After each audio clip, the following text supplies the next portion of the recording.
Good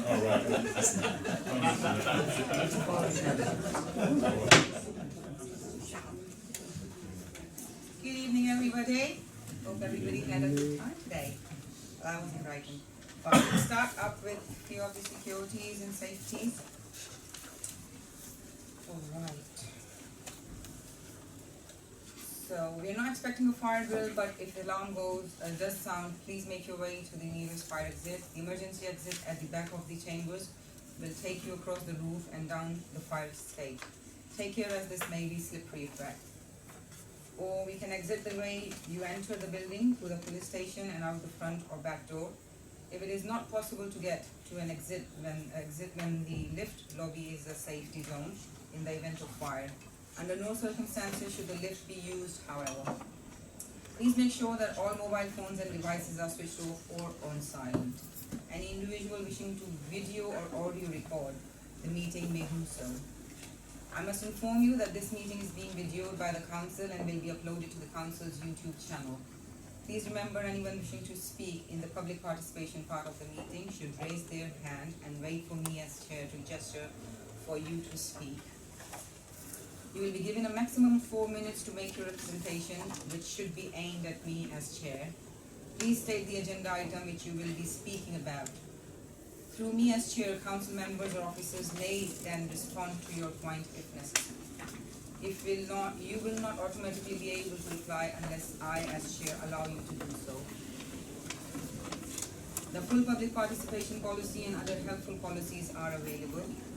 To all present, please remember to show respect to others in the meeting and avoid interrupting where possible to enable others to follow the meeting. Anyone present felt to be behaving unacceptably will be excluded from the meeting by the chair. Any member of public looking to leave the meeting should wait for a council officer to escort them out of the building. Thank you.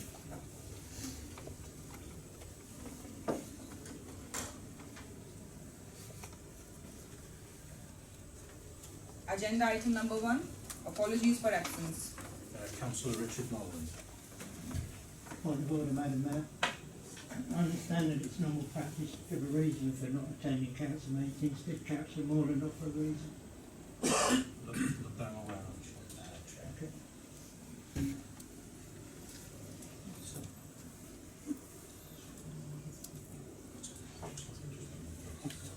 Item number 2, disclosure of interest. To deal with any disclosure by members of any disclosable pecuniary interest, an interest other than pecuniary interest, as defined under the Seaford Town Council Code of Conduct and the Localism Act 2011 in relation to matters on the agenda. Agenda item 3, public participation.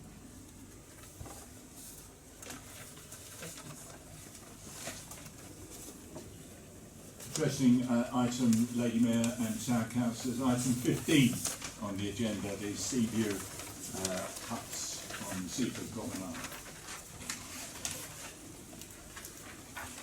Lady Mayor and Town Councillors, my name is Roger Murphy and I'm representing a number of residents in the Dane Close and surrounding area, addressing the Westview beach huts on the Seaford Promenade. Our main objection is that the present siting of the beach huts is causing safety and congestion issues along the shared cycle path promenade. We have made previous submissions to councillors to support this with many photos.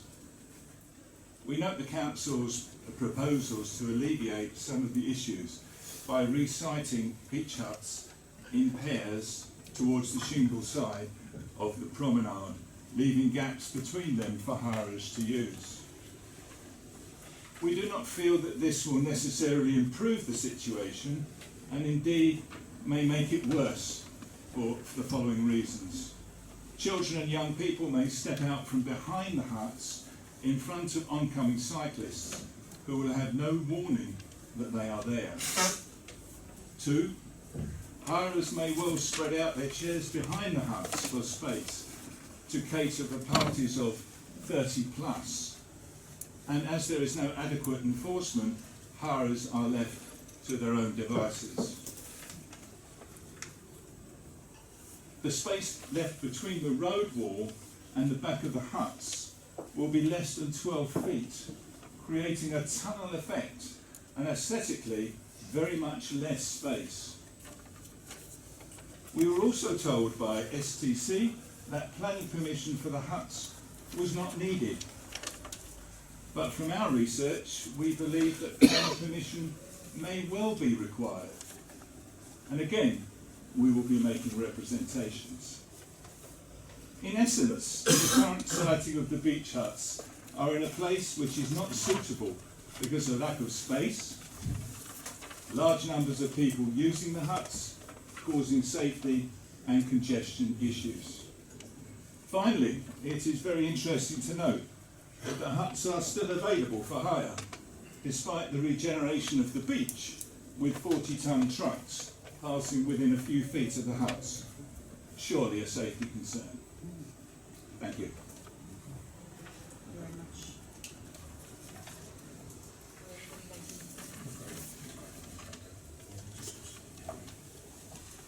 Anyone else? Yes, please.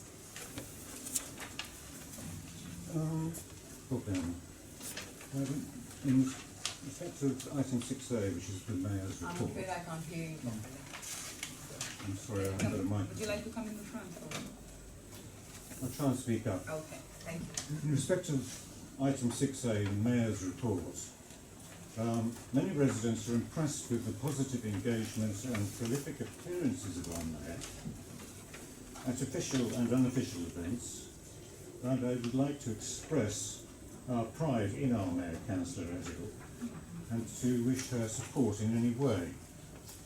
However, we hope that all councillors here will join us in condemning what we have heard is a campaign of harassment which includes racial insults which have been conducted to undermine her by one or two boorish individuals in this place. We hope that that will be noted by the council and they will support you, Madam Mayor. Secondly, on item 12, the Health Hub Working Party.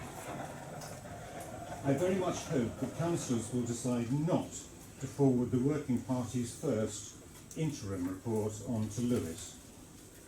As has been made clear to me, it does not reflect the full discussions and efforts of the councillors in the party, and it is only the first of 3 reports, in any case, which have been commissioned by the council, and that only last August.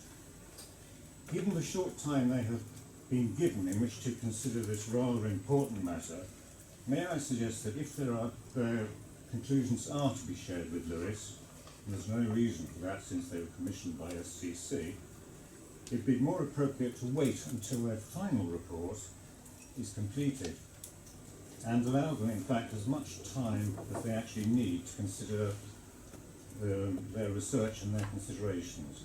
At the moment, the report, which I gather was compiled in some haste, simply suggests that Charlie Grimble has been told to find a site which is elderly, person friendly, and has suggested going down to the bottom of the salts, which, as we all know, is on the bottom of a steep hill. So it's obviously ludicrous.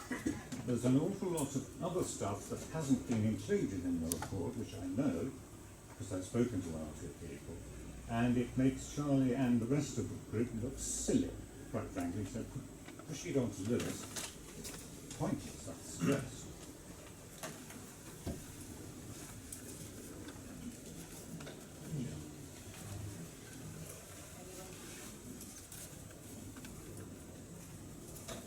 Thank you, Madam. Yes, please. Chair, I'd like to speak on item 12 also, since I'm referred to in the report. I am Charlie Grimble. I attended both of the working parties. I presented to the first working party a 5-page report of totaling 13 pages, including supplements, that looked at the work of the neighbourhood plan in examining 306 sites for residential development potential. As a result of that, we have a large corpus of information on the sites that we selected. That involves reports on 74 of the 306 sites that were suitable. I won't go on to the detail of that report.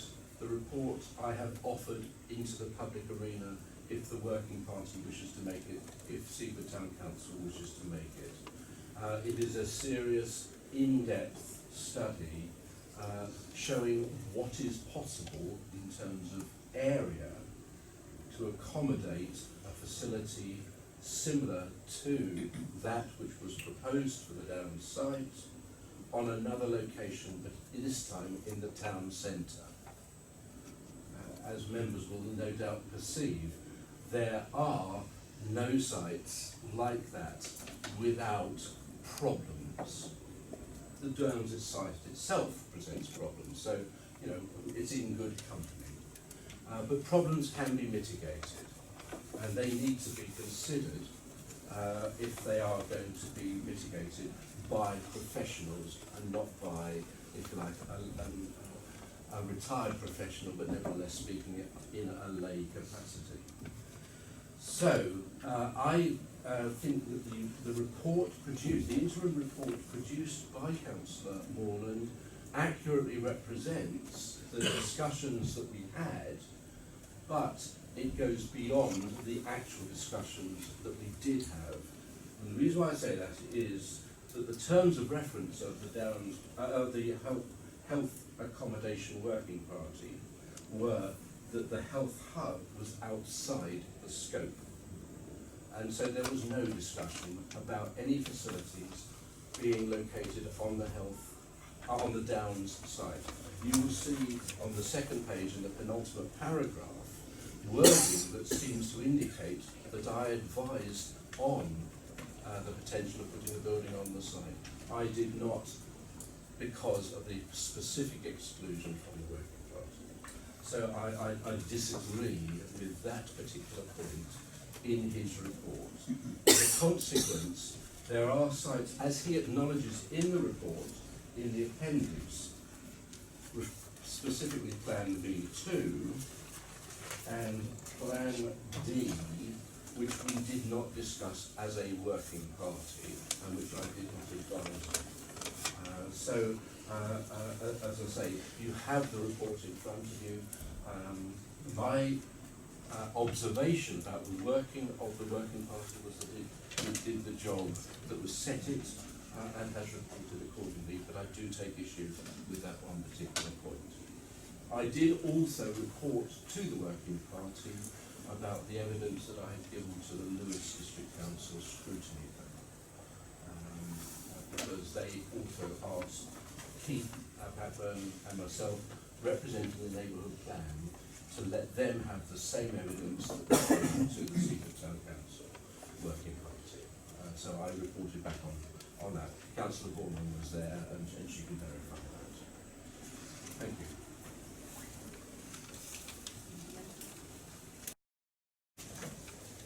Yes, Mr. Thank you very much. I'd like to thank Mr. Grimble for his invaluable support on the working party.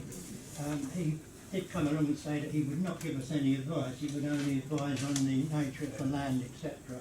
And throughout the whole of the meetings, he did not once give advice that we should accept or not accept a particular site.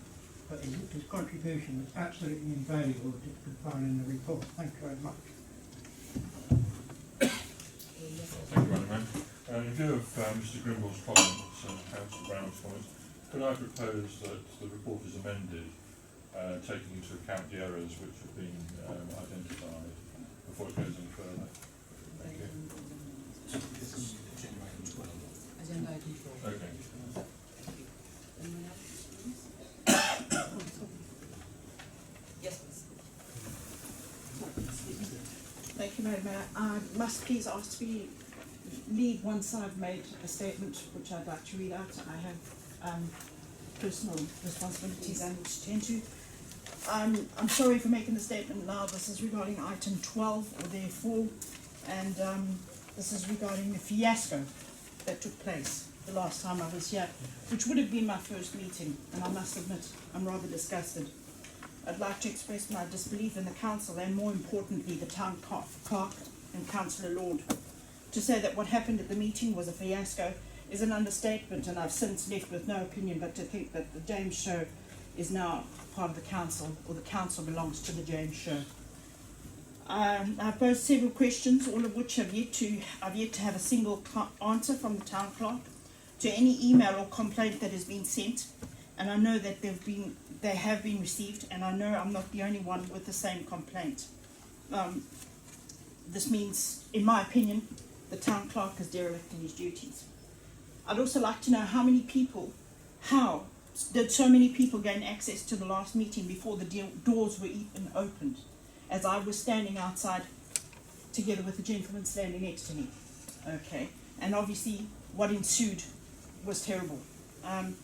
Why, James, did you decide that the meeting could not be postponed or upheld despite several requests for this, and given the residents were passionate about being able to speak at the meeting? You tried your level best to rid us, as if you had something to hide. It was a missed opportunity not to postpone the meeting, which would have enabled you to work with the residents, as is your clerk duty. Had I not contacted my councillor to call the mayor to come down, you would have done with a lot of us without so much as a by your leave.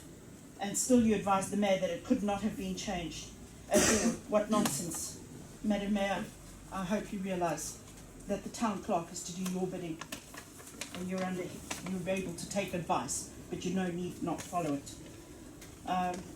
As per the promise of loading the meeting up to the web, well, as per usual, a problem arose, picture no sound. This is not hard to resolve and needs to be checked at all times. You're failing in this, not just for me, but the rest of Seaford. Who's in charge of this, and why does it keep giving a problem? I'm of the opinion that it's by design and always happens at the last minute, again with great plausible excuses. What are you hiding? The manner in which the members of the public and myself were handled on the night was abhorrent, and the fact that Councillor Lord called a group of people peasants is unacceptable. I beg your pardon, I never said that. To say the least.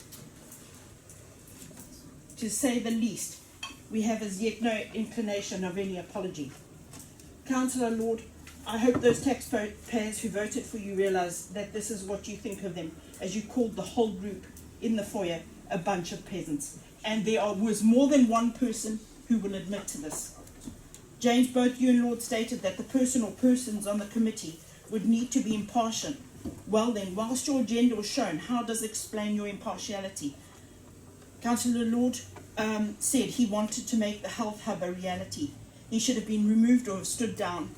As it is clearly a contradiction, and we cannot get a fair investigation because of his preconceived views. We're informed by James that no one could be on the working group with biased views already evidenced in the public domain, but clearly that was just for benefit, and we were lied to again.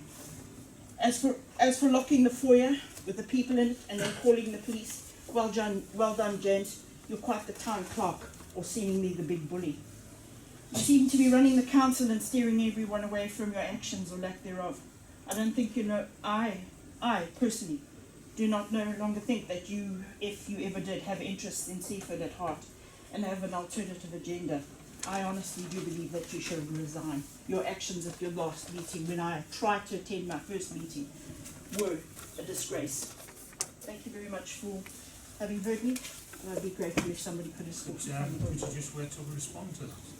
James, to be perfectly honest, it wouldn't matter, because it's been a very long time, and you have neither apologised or inclination to do so. Can I?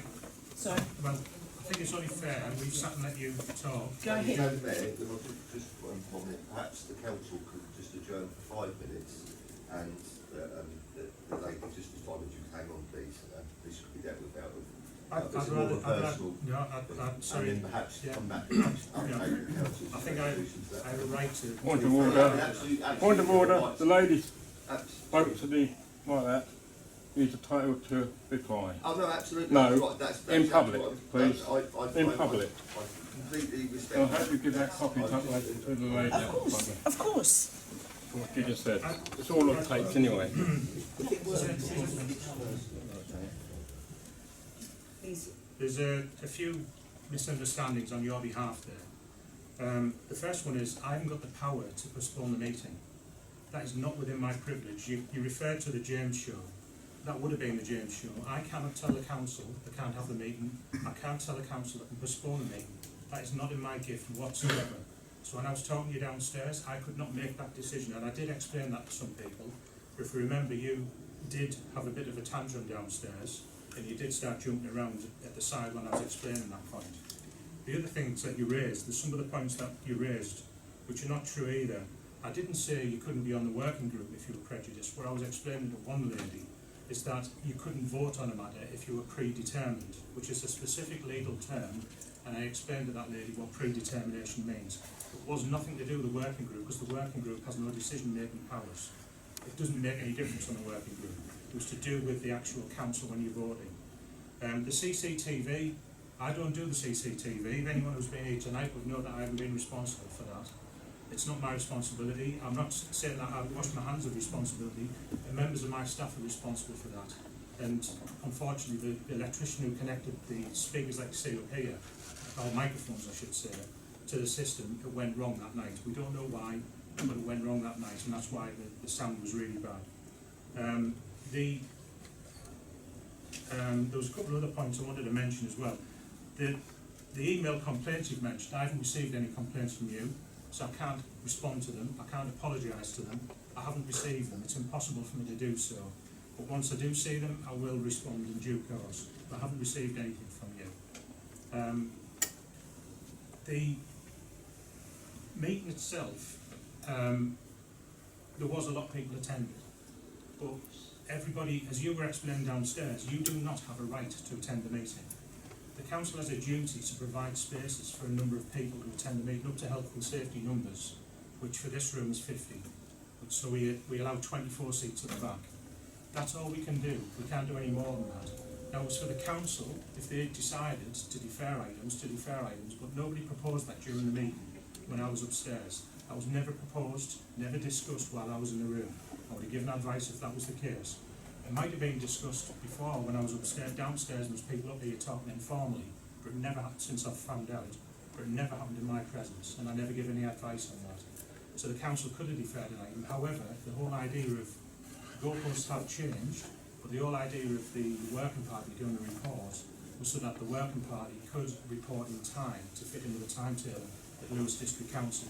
So if the original timetable had been adhered to by Lewis District, if we'd have deferred the item, it would have been too late to report to the scrutiny panel in their original timetable. It has changed now, but at that time it would have put us out of time.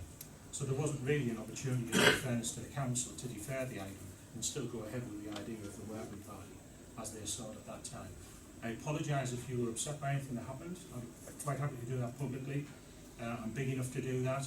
But all I did downstairs was what was required of me, and I followed the procedures. We are in a police station, and we have to follow procedures when it comes to the doors on the police station. When I locked the doors, I just went to the corridor to phone the police to see if there was anybody in the station to allow the residents to go out, to get them to go out, the ones that were still in there. I never left the corridor. I was talking to the mayor as it happens in the corridor, Actually, looking through you the did. door. No, I didn't, because when I You shut did. the door... So, I'm sorry, James. This could go on and on and on, and I appreciate you have a point to make. But I myself, and unfortunately, Bob here is one of the only others that I recognise that was here. Yep. I was locked in the foyer Yep. because you stepped out into the passage, thereby entrapping us in the foyer. You're locked in the building now. I appreciate that, but you locked us in the foyer I did. and threatened to call the police to remove us. And the way it was done was not done very nicely. Can I But just... You made we reference digress, to bullying. and like I say, I have no faith in your that's position fine. or what you do. And That's fine, It but is can what I it just is. explain that in that foyer there was 25 people all shouting at me at once, and somehow you were accusing me of being the bully. I'm not sure how that works. There was James, 25 people shouting at me, all at once, and three of them shoving phones in our face and videoing it at the same time. Only one person. No, there was three. There was three Right, people then obviously videoing. I was at a different meeting. The only words, there was three people. There was one gentleman sat in a chair, there was one person to the right, and there was one person straight in front of me, all videoing me at the same time. That happened all the way through that time I was down there. But when I got so many people out of the building, my duty is to clear the building, right? Well, you're not allowed to leave residents down there when the building is not being manned downstairs. Fair and So well once I then. got the people out, I locked the door so I could then see if there was any police in the station who could then come through and force you to leave, because I wasn't prepared to be physically forcing you to leave. Forced to believe. But it begs the question, the initial question was, James, how is it that when we were stood outside the front, okay, the door was locked. Yeah. The door was locked. Yeah. How is it that we then, being first at the door, there were like 8 of us. How is it that all 25 chairs were preoccupied? How did those people gain access? There was nobody came in pre-act. We've been through this. was But nobody- James, Yeah. you can carry on and on and on. It- If there were 8 people outside, Yeah. do the maths. Yeah. 8 people outside. Yeah. Okay. And when the doors were open, we were told it was full. How did No. that happen? What happened was the doors were opened twice. So the first time the doors were opened, Do you agree with that, sir? No, I'm afraid not. I was the first one there in the he was the evening. first one to come upstairs. So The first one, Yes. and everybody coming By out. the door. Upstairs. Yes. when he came upstairs, Was the door everybody open else in twice? here. I make a formal complaint against the residents. Okay. So, Was the door open twice, yeah, Bob? easy as that. In the Not time we to were my- standing not to my knowledge, outside? no. No. The door was open twice. I didn't do the door opening, so it's not really an issue with me. But the door was open twice. The first time we realised there was more residents we expected, so the door was locked. I'm talking about the door on the street. The Yes. door on the street. Yeah. When that was Sorry, no, unlocked, The door at the bottom of the stairs. Councillor Dunn was Yeah. standing outside. Yeah. There was nobody came in here prior to the doors being open and downstairs. The councillors are all witnesses to that. If anyone wants to contradict me, tell me. But when we opened the door and the first 10 people came upstairs, including Ernie, there was no residents in this room. There was only councillors. So I'm afraid you're mistaken on that. And anybody in here who wants to contradict that, who's a councillor in this room, I was here, can contradict me. But there was nobody in this room that was pre-let in. Like I say, we were of the first downstairs Yeah. at the door. Councillor Don had to knock on the door to be let in. Yeah. And when we looked again, Yeah. we were told it was full. Yeah. So I don't know either what way, happened between you thank you getting very to much for your reception. time. Yeah. I'd like to leave and, well, again, let me express my disappointment. They never copied that letter that you just wrote. Thank you, sir. I do. Sorry. Would you be so kind as to? Thank you, Madam Mayor. Yes, please. Thank you, Mayor and Councillors. I've got a follow-up question to this point the lady has made.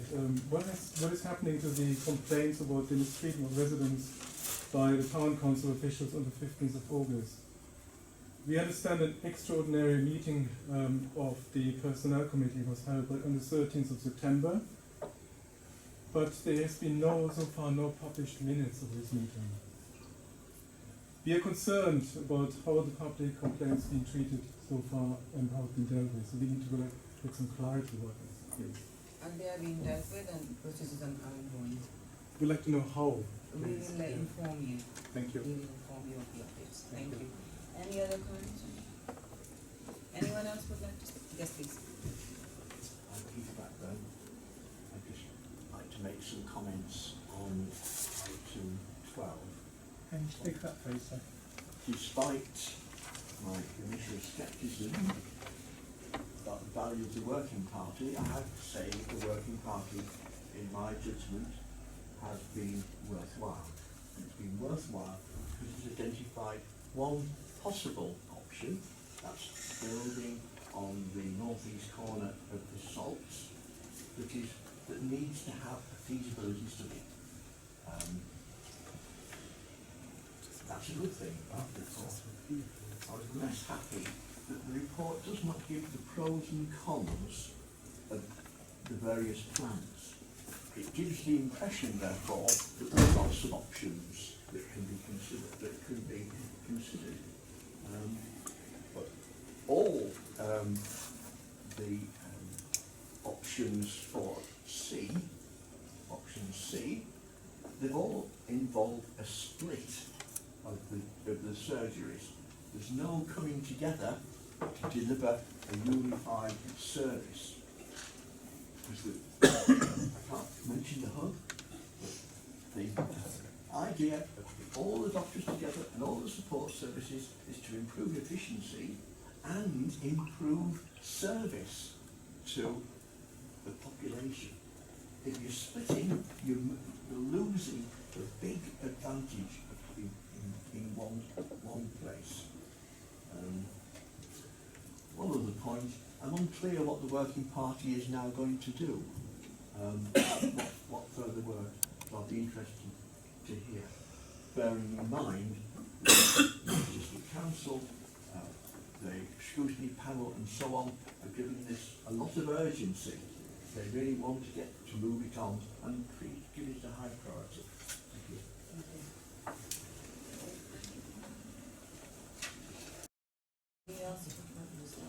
Madam Mayor, if I just, thank you. I'm just very concerned actually as to how a resident would know about the content of a confidential personnel meeting, which we'll come on to later on, which we'll be raising under item agenda 5.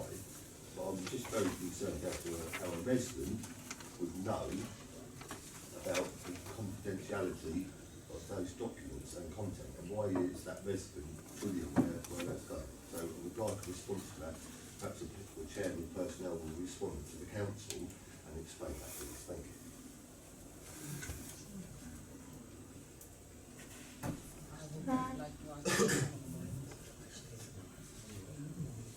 I think he mentioned the minutes have not been published. He did not mention the contents of the reports. He's asking us that the minutes of the 13th extraordinary meeting have not been published because that was published on the public domain, that the meeting has been held. Could you just ask clarification from Yes, the please. public that is? Excuse me, I missed your name. Can I please have a Hold question? down. The one next to you. Holger Chenderlein. Can you please explain when you mentioned the extraordinary meeting minutes Yeah. not being published on the website? Did you have any contents or the agenda or anything, the details of the meeting, or you just were inquiring about the minutes not being published? It's about clarity of the process, which is lacking really. Sorry, in regards to process, I'd just like to ask you that. I'd just like to know exactly what you'd be referring to. Is this a question or a statement? Yeah, it's a question through the chair, please. Just interested as to why you particularly pointed that out. So that's all I'm He would like why to you're know. interested in that particular meeting. He would like to know, do you have any details of the meeting, or you were just concerned about the minutes to be published? It's really, again, I have to repeat what I said before, it's concern about clarity, how the process been followed. Which clarity? Regarding the which process complaints, the number of complaints being received, Seaford Town Council. I did mention to the Yeah. lady that the updates about the complaints will be given by me later on, when the process is ongoing. Do you have any other complaints? It's okay, thank you for this, but my question about the process. What is the process? I'm afraid we cannot disclose the process to you. Why not? Can I ask you why? I will write to you in the updates when I Okay, receive them. fine. Thank you very much. Thank you. Any other thing, Councillor Moon, Yes, thank you for that clarity to the resident, and we'll be talking about this later on item number 5. Thank you very much. All right. Any other person would like to speak, please? Okay. Actually, if I say one thing, Please. in relation to item 5, as the meeting on the 13th is not published, so we won't be discussing it any further. Yes, I'm definitely. not in a position to actually say any more about the item. I understand. Right, thanks very Thank much. you. The members of public, last chance to speak, because we would not be taking any of the members of public or the comments later on. If you would like to say anything. Everybody okay? Let's move on then. So, if you would like to make your way out, somebody will escort you, because we are moving on to the other item. Yeah? Or if you would like to stay, you can stay. Agenda item 4, South Downs National Park Authority introduction. Vanessa Rowland. Thank you, Madam Mayor. Hello, Council. Hi, thank you for having me. I just wanted to come and say hello, put a face to the name, just to let you know I was elected by the parishes and town councils of East Sussex to be one of the new members on the South Downs National Park Authority. So I started in July, which was when the new local plan for the authority's planning was adopted, and that's going to be their sort of planning document taking us to 2030.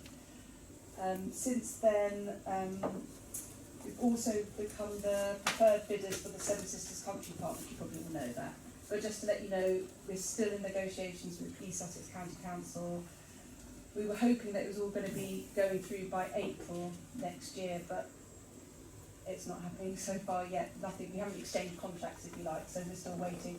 If there's an election or anything like that, it could end up being at the end of the summer, but just to let you know what's happening like that. Other news, I'm also Parish Councillor for Cuckmere Valley Parish Council, and I don't know if you've noticed the Cuckmere recently. Oh my gosh, I mean, some of us in the bit, we've never seen it. I mean, farmers, they've never seen it flooded like that ever since they've been here for generations. But this week, the Water Level Management Board, which looks after basically all the tributaries going into the Cuckmere, not just the main Cuckmere, that's Environment Agency, they've agreed to fund, together with the National Park, and put in some money to fund de-shingling of the mouth. So we've just got to get licence from Natural England to go ahead with it, but hopefully that will be happening really soon, because you know where I live, and especially like Westdean and Orphiston, you know, we were lucky we had a dry winter, but I mean, any more rain, we're going to be flooded and we can't get in and out. So that's really serious for us, but that might be of interest for you to know that. I'm also, just to let you know, I'm on the planning committee at the South Downs National Park. I'm not sure how much that affects you, but it's just quite nice for you to know. And yeah, just like, you know, I would like a dialogue. I'm trying to get round to see every parish and town council in my sort of half of East Sussex, just to keep a dialogue going. If there's anything you want to know, please get in touch. I'll make sure you've got my email and things, and just say, yeah, fine. Thank you. Thank you. Is it okay for me to leave in a minute? Is that all right? Yeah, do we have your contact details? Well, yeah, I emailed someone to get on the meeting tonight, so I'm sure you've got it. Yeah. Yeah, thank you very much. Any comments or anything would like to say anything? Madam Mayor, I'd just like to say thank you very much, and obviously with regard to the Coast Guard cottages that are now for the Cuckmere, so I've worked on with, and you've met me before, I believe, at the Sea Nature Reserve stuff. I haven't met you before. Oh right, okay, yeah. This year, so but no, thank you for that, and obviously as a town council we are trying to work because that particular part of sea is under threat, and also the exit bridges. So thank you very much. Thank you. Just back to the Cuckmere, this council back 10 years ago predicted what you see today because of the stepping back with the flood defences. So this is the result. And we've got to bear in mind that the A259 on that stretch is a causeway. Yeah. So, Yeah. thank you. Well, let's hope it's soon. I've seen it flood most years, but not as bad as it is this year. No. I mean, you can't see them, yeah. It's gone. No. A couple of years ago, I saw somebody windsurfing on the field. I saw that kite surfing. Yeah, kite surfing. I was like showing off, wasn't it? I wouldn't like to fall over on that. Okay, through you, Chair. Thank you. I would like to keep in contact with you because I work for Wilding District Council, and we deal enormous amount with Surfdale National Park and the planning issues, in particular trees. If you make sure you leave your contact details, so I have a contact with Surfdale National Park, make my life so much easier. Well, you know what I can do to help you is I'm pretty much there 3 times a month in Midhurst. I think one of the things that I can help people do is just if you just not getting anyone on the phone, I can physically find someone. Do you know what I mean? And just make sure that you that'll be ideal. connect. Yeah. Very wonderful, and sending a lot of emails around the houses. Yeah. Fantastic. Thank you indeed. Yeah. Very happy to do that. Yes. Sorry, can I just have a thought? we regularly have the SRR meeting, strengthening local relations, and it might be an idea to invite someone to a meeting to which we have lots of water usually. Okay, yeah. Very happy to do that.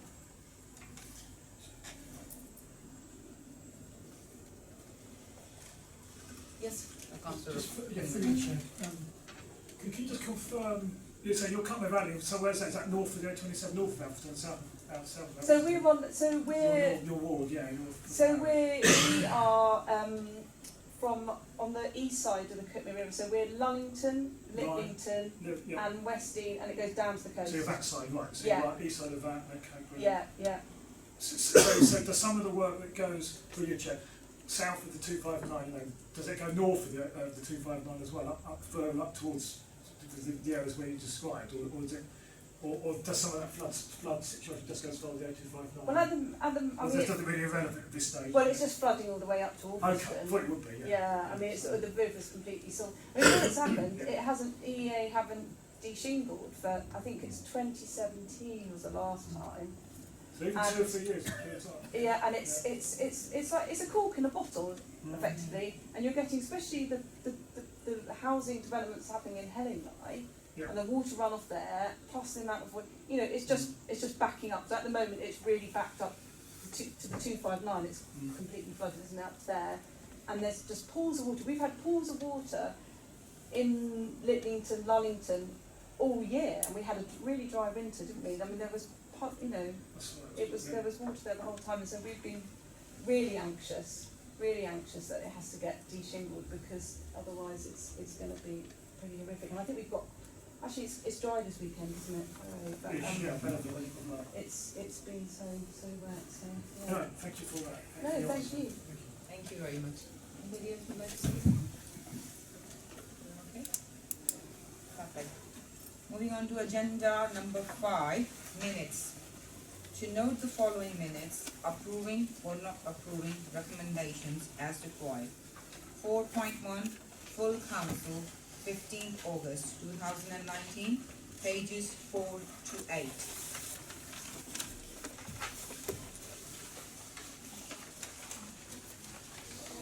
Chair. Yes, Councillor. Yes, just we're noting these now. Are we not going to a vote? Yeah, you've approved them. Yes, it's So, for voting. are we voting on them individually? It's up to you, you can do them individually or as a group. Yes, I choose Adopt the minutes. take note of those that adopt them individually, please, my man. You can second that. Councillor Walker. Is it appropriate this time that we give that vote of thanks to Jeff, our planning officer, for his extra work on the buildings in Bell Road? I think we had quite a debate about it on the meeting last week, and I know he's done some extra work with LBC. And I think, last minute, I thank him.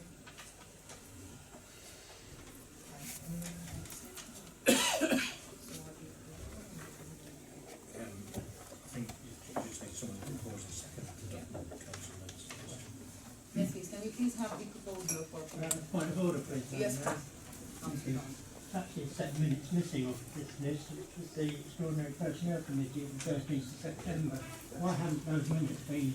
The gentleman also raised the same point. Would the chair of personnel would like to answer this, please? First of all, the meeting was illegal, which shouldn't have taken place, despite the fact that three Point of order. councillors. Do you mind, Point of Councillor? order, I'm Councillor Brown. speaking. I said I Please sit down. wasn't discussing this in this item. Sit down, Councillor, please. I'm Point of speaking. order. We're not discussing this order, it's confidential item anyway. Madam Mayor, It's only Can you confidential please section. sit down, I'm Councillor? not We'll talking talk about about it it. before. Madam Mayor, Let just a Councillor further point of order, my name, Madam Mayor. Let the Councillor We Brown want finish. individually going Can we through please to, please, get Madam you to Mayor, sit just here. down, Mr. I've Councillor got Bowman? this day, it's Councillor Sorry. Phil Borman. Yeah, Thank my you. mistake. Can you please sit Madam down, Mayor, Councillor if you Bowman? could just please Councillor listen Brown to- is still speaking. I would like to just put something forward, as I just said a minute ago. Could We you were just sit going down for a to minute, discuss all of these and vote on them individually. So at the moment, we are on 4.1 of the full council, where we could accept those, and I was needed a seconder.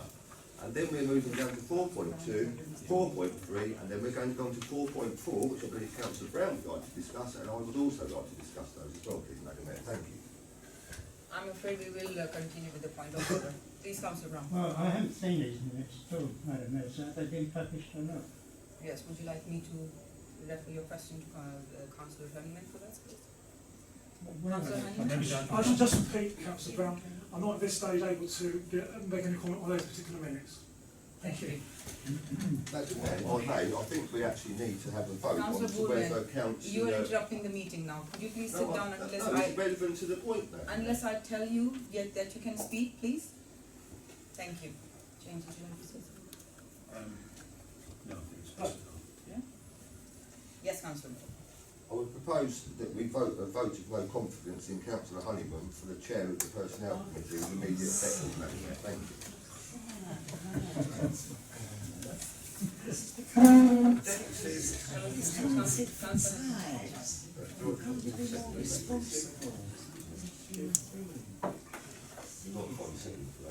Councillor Boorman has proposed a vote of no confidence. Can I have a second? I'll second that.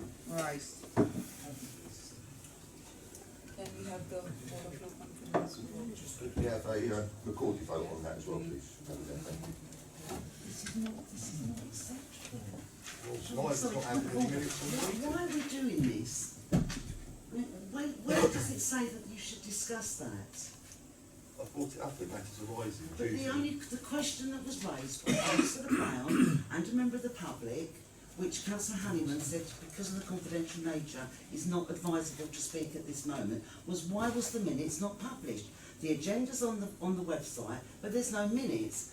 Well, we've got residents that can see that, so they ask fair questions. But Councillor Honeyman, as the chair of that committee, has said due to the sensitive nature of that meeting, it's best not to discuss it this evening. And then you drop the bombshell. What are you going to achieve out of it? Councillor Boorman. Thank you, Councillor Dunn.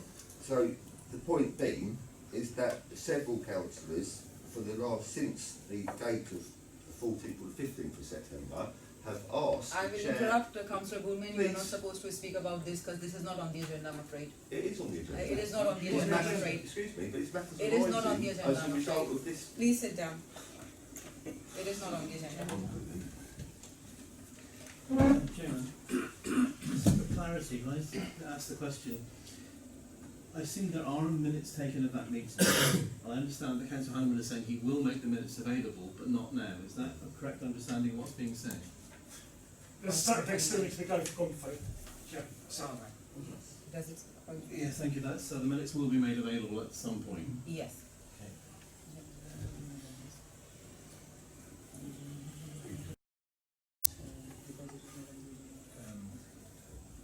You can't really. I think vote of no confidence. There's nothing in the standing orders that allows for it. You can propose a motion during the meeting, so it can be proposed during the meeting. And you have to propose for a second. So therefore, technically, you need a vote. Yeah.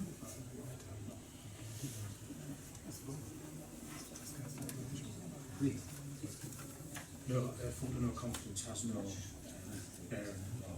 It just doesn't actually mean that somebody has to resign if it's successful. But obviously, they're not successful. Another question? Yes, Councillor. Asking through you to Mr. Yes, Warren, please. Councillor Warren, sorry. Is the vote of no confidence because the minutes aren't published, or is Yes, there I a will wider ask you scheme? before. So my understanding is the minutes will be published. Yes. And vote of no confidence might be Does not, premature. yes. Yes, I understand that. Councillor Woolman. Thank you for the question, Councillor Reid. No, it's actually, which I wasn't going to go into, but I will do, it was actually the fact that councillors attended that meeting and said that it was an illegal meeting and shouldn't take process. and then we Councillor were Bullman, you're going in the same details, I will interrupt Well, again. then, Excuse me. if you please, We are you're just- asking for an explanation. No, and you it's are given going you in the the right Point of details. order. We cannot discuss the details of the meeting. I'm not discussing the point The of detail. question was- Point of order. We went. Stop to the meeting, please. We went to the Councillor meeting. Bullman, can I Can you please? stop the meeting? I'm Yeah, sorry, Councillor Madam Bullman. Mayor, but you're not allowing me to Can you stop the meeting? Because you're going in the details, the question is the minutes of the No, I was ordinary asked a meeting. question by Councillor Reid as to what my concerns were and was No, it to his the point question is- and what let me and clarify was you. it to Councillor the Bullman, point of I will waiting the minutes? I will No, re-put the is the question to you. answer. The answer is the way that we were spoken to as If your answer is no, councillors Councillor when we Bullman, please came sit down. there to the meeting to say that it was an illegal meeting that shouldn't Councillor take Bullman, process. I mean, we're if your answer is no, please I've sit down. never ever been to a council meeting before and I've been dictated If you please sit down, to turn Mr. my phone off in a meeting. It's just irregular. I've never heard of it. So, but thank you, there's the point. That is why I'm asking for no comment to vote. Thank you, Madam Mayor. I will ask you a question now. The question is your vote of no confidence based on the minutes of extraordinary meeting minutes not being published? Please say yes or no. No, Councillor Madam Bullman. Mayor, it is other Please matters. sit down.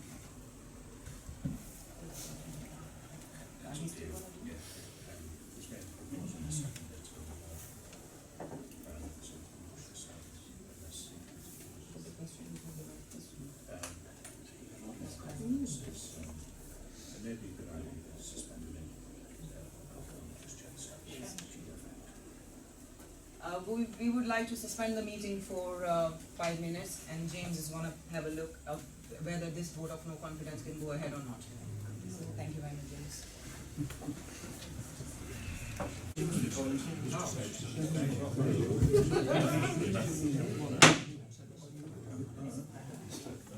Welcome back, everybody.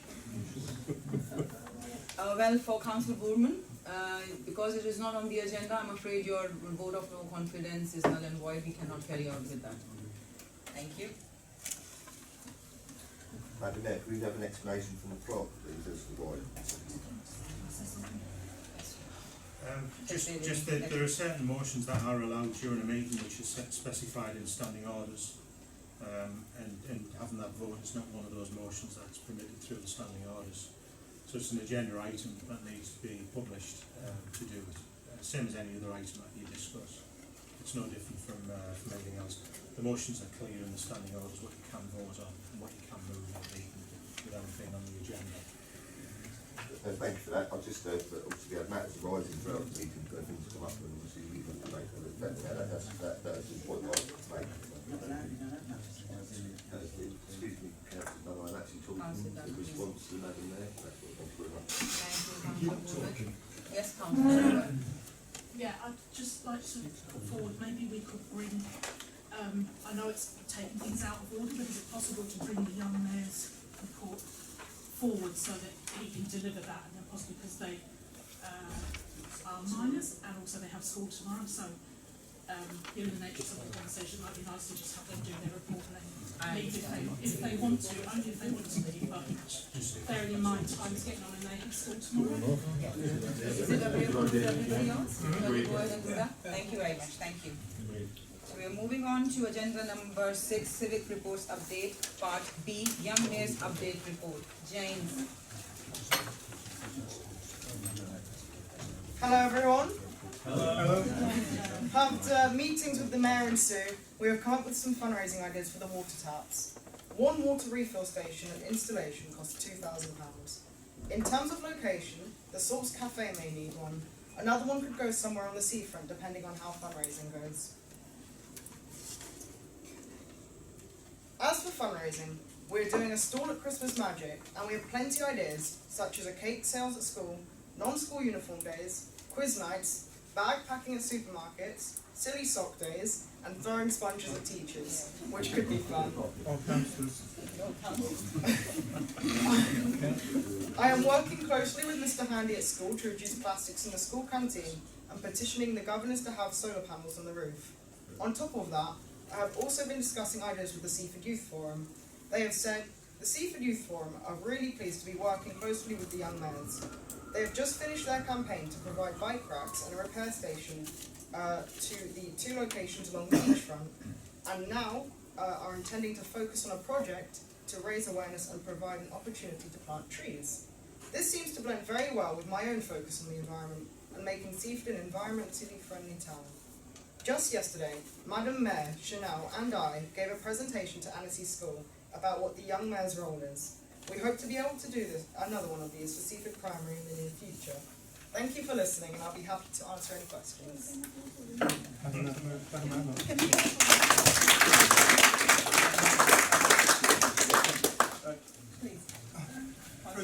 Thank you, Madam Mayor. We've got some trees called whips about this high, and if you like some whips delivered, because this is the time of year when whips can be dug up and planted. So if you like some, let me know how many you want, and I'll have them dug up and delivered to your school, and then you and your fellow pupils can plant them. Oh, thank you. Yes. Does anyone like to ask any questions or make any comments? So how refreshing it is to have you here tonight. Thank you for coming. Yes. Sharing that with us, making us feel good. Thank you. Anyone else would like to say? Thank you. I'm glad I could light up the mood for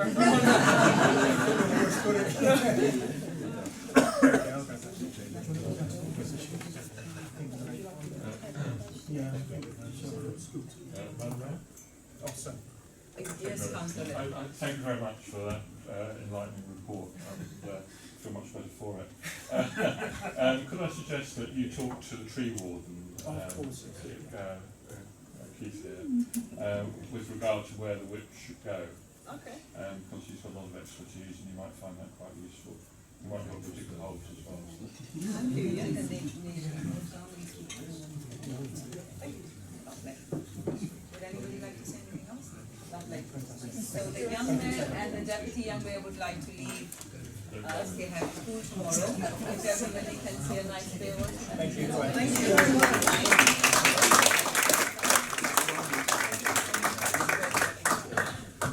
Thank you very much.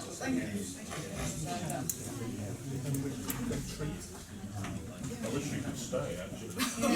I wish I could. I just lost an email for Yes.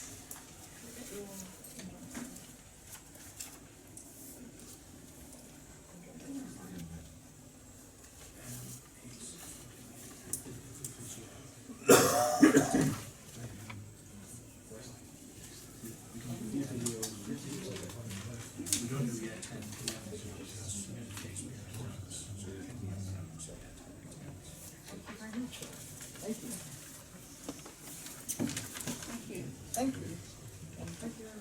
Thank you, bye. Bye.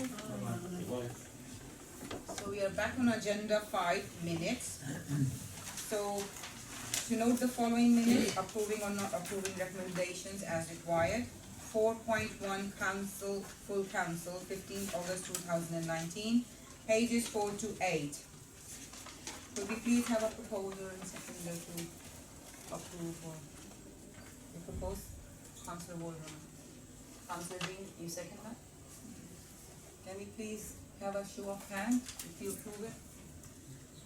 Thank you very much. Moving on to next one, 4.2. Finance and Journal Purposes, 26th September 2019, pages 9 and 10. Madam Mayor. Would you second that, Councilwoman? Yeah, absolutely, I'll second that. And can I just say great thanks to Councillor Brown for the hard work that he does behind the scenes, that people realise, and also Councillor Latham, I believe, comes in and does an awful lot of work with the figures as well. So a vote of thanks to both of you. Thank you. Sorry. And also Councillor. Thank you very much. Can we please have a show of hands if you approve the minutes of the meeting? Thank you. Moving on to 4.3, Golf and the View. 3rd September 2019, pages 11 and 12. voice now? Would you like to second? Yes, I'll second that. Can we have a show of hands? Thank you. So, Just a small point of order, Madam Mayor, the voting progression should be for, against, abstain, just in case anybody is against, give them a chance to vote. certainly. Thank you very If you much. don't mind. Thank you. So was this all for approval? Do we have any It was against unanimous. before? It was anonymous. Thank you. 4.4 personnel, 12 September 2019, 13 to 14.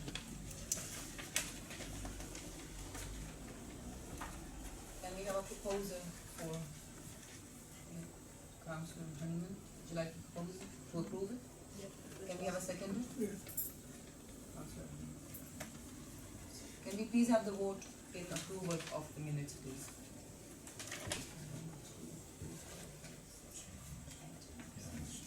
It's anonymous, so it's approved. Madam Mayor, this is the point that. Councillor Gordon. Okay, yeah, this is the point that we need to discuss the meeting of the 13th of September as to why those minutes haven't been published from that meeting. And I know no one wants to talk about it for some reason, I don't know why. Because we that should, is not on the agenda. yeah, but that's the point, they should be on the agenda. Or at least a reason as to why they're not on the agenda and why they haven't been released. And this is the point that we were trying to make earlier on. So, although it's not on the agenda, they should be taken on this evening's meeting. That's why we haven't got them. Right? That's it. And this is what we want to know. And several councillors on via emails obviously explained the point that we were very concerned about whether that meeting was legal or not, to the point where 5 or 6 of us came to the meeting. Councillor Bowman, we have to wait to see if it was not. You have to wait for the minutes for all these Well, details. I'm afraid you cannot continue with this. I'm so sorry about that. Madam Can Mayor, you please sit down? Madam Mayor, this is a very important point. It That's brings what it- I'm saying. it We have to wait brings- for the minutes to currently, decide. It brings the council into disrepute for not showing or an How can you explanation be in as to dispute why for those something which is minutes not are not physically on there. present in front of anybody? Sorry, Madam Mayor? Let the minutes come and then we can discuss if it is or it is We not. can't Because we cannot. continue until we have a answer as to why those minutes aren't there. The answer by the chair of personnel is that we have to wait for them and it will be published. When? He said in due time. Well, when's due time? They should be here now. Every other meeting is here to date for us to consider whether accept them or decline them, and they're not here. That is the problem. Right. I think we and the office can write him an email Sorry? to be. We've done that though, haven't we? All of us have written and asked where those minutes are. The ones that actually are concerned about this council. I do take your concern and we will. Well, I'm not so sure I that think you it's do. not unreasonable to ask for a date when these will be. Absolutely. I will do that. Councillor Honeyman? Councillor Honeyman? You've been addressed, Councillor. So I missed the question now, and I'm not saying, I've said my piece in 2 other opportunities, and I maintain I cannot publish the meetings until we're still waiting expert opinion from elsewhere, as you know. Could we please And I have cannot- I an cannot- expected date or? I can't give period? any time of fake, Madam Mayor, at the moment. I think maybe Because there's lots of issues, regarding lots of things regarding. there's issues around. I think it's probably best if I give some explanation. Yes, please. The issue at the moment is whether the meeting was legally convened. If the meeting wasn't legally convened, then there's no minutes, there's no agenda.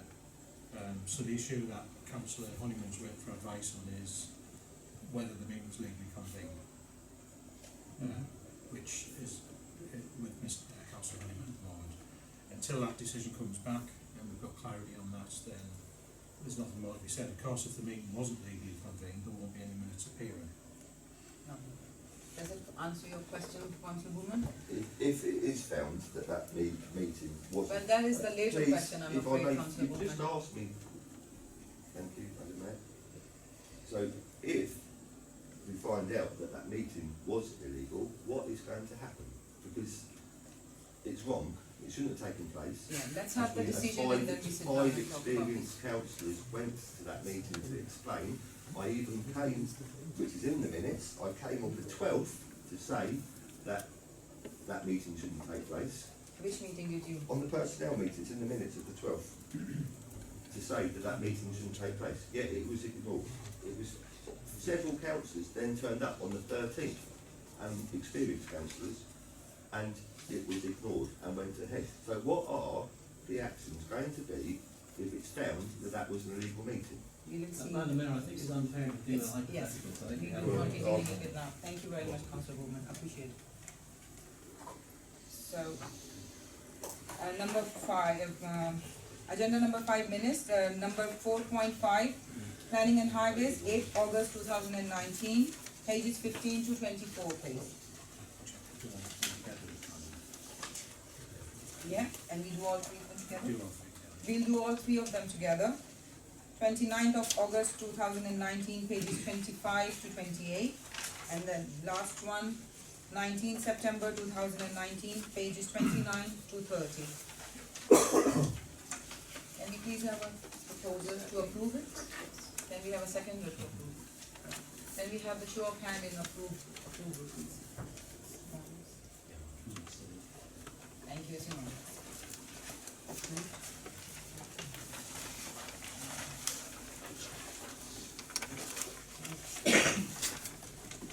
Agenda item 6, civic update reports. A, Mayor's update report. To note report 8119 presenting the Mayor's update report and details of engagements from August 2019 to date, pages 31 to 34.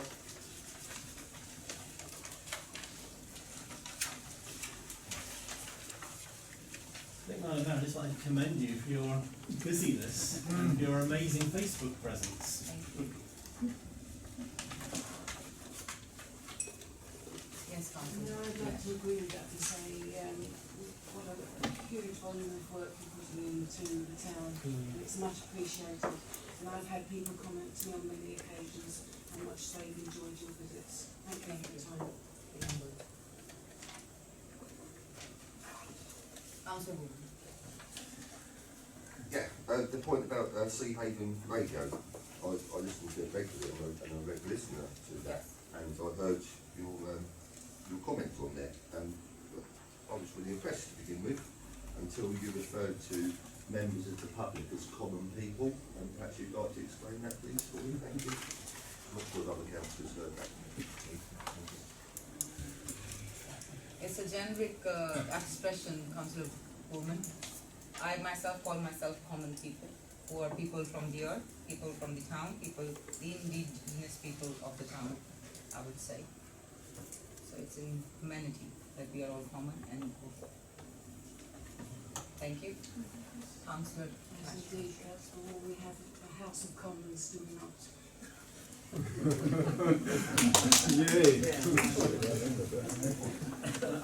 I'd also like to commend you for the note about the announcing the appointment of the rector of St Peter's as your chaplain. I think that's a very good Yes, move. thank you very much. Thank you. Appreciate it. Councillor Brown. Thank you, Madam Mayor. I'd like to congratulate you on producing a Mayor's Certificate of Appreciation. How is that going to be administered, actually? Well, it has been just that we thought that the people and the community members who have participated in the community and not so the Mayor's Appreciation Certificate would be a personal gesture of going outreaching them and saying a heartfelt thanks from the Mayor. Do they have to be nominated from the general No, public they or from council? no, they are not actually the appreciation certification or nomination. They are just community spirit and participation in the support of the charities and the work they've been putting in towards the community. Thank you. Thank you. Councillor Bowman. Are they from you as Mayor of Seaford? Or Yes, they are. Okay, have we ever approved that as a council? Well, I had actually had a word with the office and it was a mayor's discretion to have the appreciation certificate because it was community based only. Because every year we have an annual Mayor's Yes, Award. that is a formal appreciation that we do to the nominated residents or the members of public. Thank you very much. Thank you. Councillor. I've seen you had last 2 months have been 30 engagement. Yes. Well done, working very hard, and I see you got Facebook 535 followed and 520 type like It's increased to plus 50. 50. So you must be doing something very well. Thank you very much. I Community. appreciate it. Thank you much for your Thank you very much. Thank you. Would anybody like to come start? The one on the High Sheriff one on the 29th of September at the Fulham tomorrow, is that David Dimbleby's is that a play you to see? If I catch Alfonso tonight. Yes. Is that a play? It was, yes, it was a live play. It was a very nice one for raising money for the charities of the High Sheriff. Okay. While I'm on, I know you've been so busy, I hope you get Council Lord a couple of events to go to. They're a bit full actually. The idea is that we do not disturb him as much as I can take the responsibility. I will afford myself and do it myself. Thank you very much. Would be anyone else would say? We move on. 6B, Young's Mayor Report, update report, we've already had that. And we have agenda number 7, Clerk's report. To consider the Clerk's update report from August 2019 to date, to be circulated, has been circulated. Obviously I've got the report in front of you. A couple of things. Whilst the view and the golf course have been doing really well, I've got to say that the last fortnight's weather has meant that the takings have suddenly plummeted because there's nobody playing golf and not so many people going in the venue either. So that has taken away some of the real positives we get for the rest of the year, but hopefully we can rebuild those. The other things really is positive one was working in partnership with Lewis District Council, securing a location on the Town Council's land for a polling station, which was an idea we came up with, which means that the school doesn't have to be closed anymore, because that we have staff who have kids there, so we know how inconvenient it is, and we get complaints every year when there's elections, and we kind of suspected there might be a few elections in the next 6 months or so, yeah. And of course, we are going to have, in addition to elections, we're going to have the referenda on our neighbourhood plan as well, which is the same thing, so you still have to have a polling station. So taking all those into account, it's, the timing was perfect really to come up with an alternative location. Hopefully it'll work, we'll see. I know Charlie's a governor at the school, so... Yeah, and can I say it, we really appreciate this particular move, because it does enable us to carry on the job that we're there to do, which is educate your children. And just while we're on that, the neighbourhood plan just had news this week from Keith that the inspector is going to give his preliminary report next week, Touchwood. So we'll have an idea of any issues that he's spotted within the report by the end of next week, and we can look to work on those if necessary. I'm happy to answer any questions or anything else. Just like to say, the team in the office have been doing a really good job. We've had a few changes, people with maternity leave coming and going, so they've made a difference, and George is almost back with us now, so that's really good to have Georgia back. Along with the rest of the team, we're all doing a really good job, and Tony's leading his team really well as well, so the council's performing very well at the moment. Question. Now, item 121, talent parade. Put through a schedule of work. I don't see the word acceptable in there.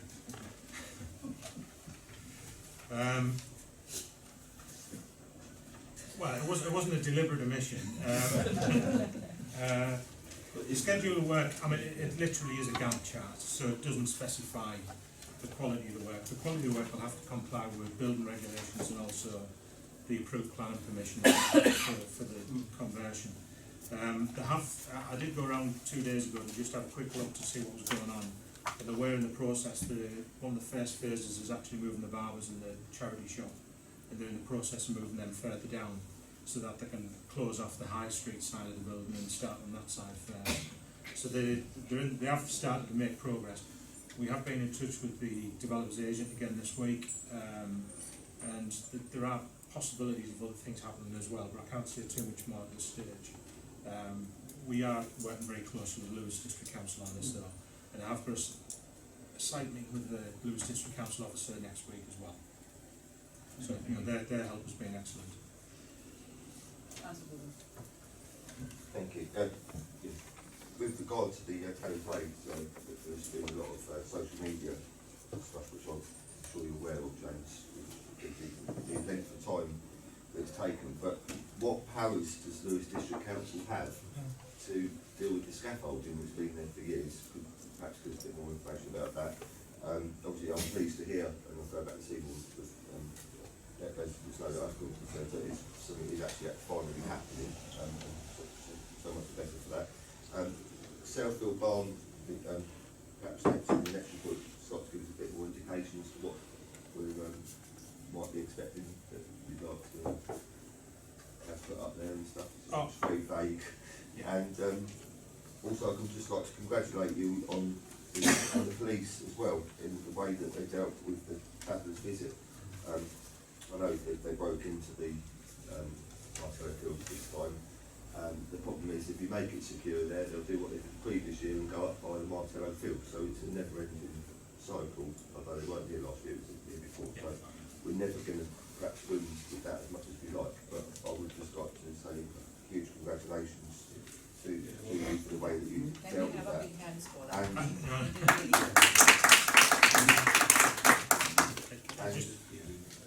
And it's not on your report, but I would also like a massive note of thanks to to Tony Jackson and his team for putting up the poppies so early this year. It was very lovely to come through.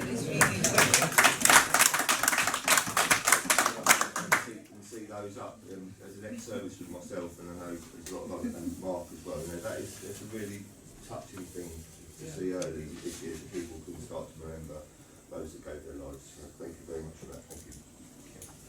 I don't want to take all the credit for the travellers. I didn't just say you. Yeah, okay. All right, okay. Because both Tony and myself. They actually turned up from Hastings and stayed there till 2:30 when we had the events in with the local pub who ignored the request of the local council to shut unless they knew the regulars. So that's down to them. So, but it was Hastings. So. It was a team effort to do what we did. I was in touch with Tony on the Sunday to make sure we took photographs of the locks so that we could prove criminal damage, so we could evict quickly. Our maintenance guy, who was not an employee but works a lot for us, he went down on the morning and did that. Tony came in off his sick bed and I came in off my holiday, both wearing shorts, so we give everyone a shock. Especially Izzy, she didn't know where to look. But we worked on that and made sure we got the job done. And the police were brilliant, so we can't thank the police enough for that. The ideas of the South of Barn, what's in the strategic objectives, which is looking at making it into a venue for use. What we do at the moment is not doing so much around the actual venue, but just looking at the business plan for the costs to get utilities there, however that's done. Looking at renewable systems in particular, so I had a chat with Rodney, who's an expert on getting methane from excrement, so that was good. Thank you for making that public.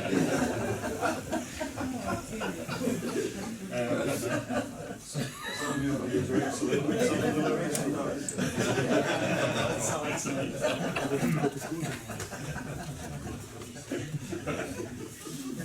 So that was really useful, and and we're also looking at other renewables as well, and everything else.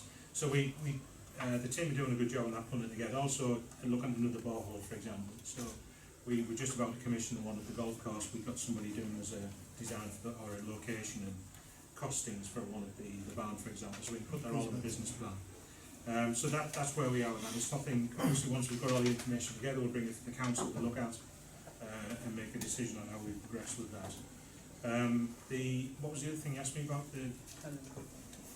Was there something else? Oh, scaffolding, yeah. So the planning, bizarrely, the planners have no powers to deal with that scaffolding, which is really frustrating. We did approach the county council to see, because it's got a licence under the Highways Act, to see if they could revoke the licence, but they can't revoke it just because it's been there for a long time. And they can't even revoke it if it's not being used, which is really frustrating. So the answer is that there's very little that can be done unless it becomes inherently dangerous. And it did have an instance about 2 years ago where there was an issue and they came and redid it all. And we know that the scaffolding is costing £50,000 a year to be in situ, and it's been there 5 years. So, you know, the developers forking out a lot of money, but actually not doing anything, which is really bizarre. So we are having meetings, but we go to those meetings without any powers. All we've got is a power of persuasion, which is what we're trying to do. And you know, there is progress being made. When I say progress, it's promises, but we do know that they have been out to tender because we've checked. So we can just take that there is progress being made, and hopefully they will start to do some work in the next few weeks.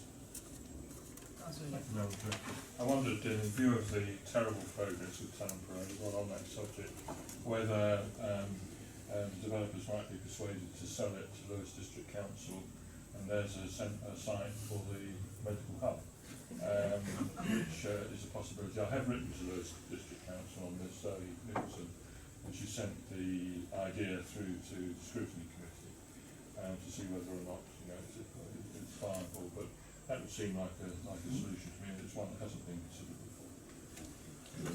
Councillor Cash, you had a question. I was just something. I was up back to Town Parade. I did notice a few months ago that they're joined on, aren't they, to a listed building there, and I was concerned that some of the tiles on that were cracked and broken. I just wondered who has authority to make sure they don't damage that building, or if they do, that it's reinstated in a suitable way. That will be a private matter. We are in touch with a lady who lives there. She in fact quite often goes to the planning meetings when it's been on the agenda. It probably would be a private matter. It would only be if it was inherently dangerous activity that was causing the damage. I don't know. She's never mentioned the tile damage. In all honesty, the times I've spoken to her have been related to the building next door. So I don't know if it's connected or not because I've never had that discussion with her. Does Councillor Cash mean, through your chair, the cottage in Saxon Lane, or do you mean the tiling on the High Street? Tilings on the High Street. Oh, right, okay. Oh, well, that's been replaced recently, just in the last couple of weeks when I went to look at Town Parade. But that was taken off by the developer. He bought the cafe and he started to strip it off, and I believe there's been enforcement action taken to replace the tiles because the list is Just very quickly on 1.4. When I first saw that, I was quite worried it was complete duplication of work. But I realise it's basically 1.4 FTE, isn't it, I think, all in. So if you've got Georgia and Lizzie's time, if you guys are going to be doing a bit more IFO work, it sort of probably makes sense to have that extra support. Is that how you see it? That's how I sort of see it. Yeah, we're going to present a report to the Personnel Committee on the 12th of November, which will be proposing a staff structure which better addresses the work needs of the council at the moment. Okay, thank you very much, sir. Councillor Ellie. Thank you very much, Madam Mayor. I like to about travel with the town. I know it was very quick and done by town clerk and to me. And I believe there is a lot of rubbish left over. I'd like to know who cleans those. Is this a public or anyone from council or? I think it's fair to say it was the public who did that. Yes. I'm aware that the street cleaner from Lewes, who is really good, and we know was always on the mark. I think he might have been involved as well, but certainly it was the public who cleaned it up. The other thing I am told, reliable from what I saw of it as well, was that the rubbish wasn't as bad as it's been in the past. We have had much worse. And when they were on site, they were only there for a day, but it was nowhere near as bad as what I've seen in the past. So. What's what the public who participate, they need a big clap for them. Yes, yes. Yes, Councillor Hunt. Thank you, Madam Mayor. It was on 1.2, the continuation of committee chair and management group. Wondered if it was possible to change the time of that meeting, because some of the councillors work when that meeting's on. So I wonder if it's possible for the time for that to actually change. And also 1.23, liaison with East Sussex County Council. where it says following first meeting between town clerk and CEO of East Sussex County Council, could we possibly have are there any minutes from that meeting so we can actually see what's Which actually... meeting, sorry? It's the liaison, 1.23, where it says you had your meeting with the town clerk and the CEO of East Sussex County Council, as well as director. Further meeting is scheduled for early November. I just wonder what happened in that meeting and whether there's any minutes from that meeting. Those meetings are informal, there's no minutes taken. It is more a case of getting a better understanding of our expectations and needs and vice versa. And that's why the chief exec's coming to see what we do, to see what we, to understand where we are coming from. The CCMG that Councillor Brown has emailed all the members of the CCMG twice now, I believe, asking them for if they want to put forward a different date and time for the meetings. I was copied in on that email. I saw one. Councillor Brown. Yes, Madam, there's slight difference there. I haven't actually sent out the second email yet, but I did send out the first one, to which I got no replies. And we did discuss it at the last CCMG, and the consensus was from the members that were present that the timing of the meeting was correct, and we would rather not have it in the evening because it's another take up of the clerk's time and also councillors' time. Some of them are extremely busy. You were at the meeting too, maybe. Yeah. Sorry, I didn't receive that email. Councillor. If it's not to go this evening, then maybe just late afternoon. Yeah, I think that was the idea. That's not an option. Yeah. You want late afternoon, Yeah. say 4 or 5 o'clock, Yeah. but at least people who work Yeah. part-time. Yeah. And if the two councillors that didn't reply would like to reply, put that forward, then we can look at it in the next meeting. Yeah. Councillor Cash. No, it's been covered, thank you. Thank you. Any other questions? That's it. Okay, moving on to agenda item 8, District County Council Update Report. To give opportunity for an update from council at the district or county level on business and activities that affect Seaford and the local area. So, Thank you, Madam Mayor. The First District Council, the Health Hub Scrutiny Panel has had all the reports and representations in so far. Over the next few weeks in order to get a report together with recommendations to go to Cabinet 2nd of December.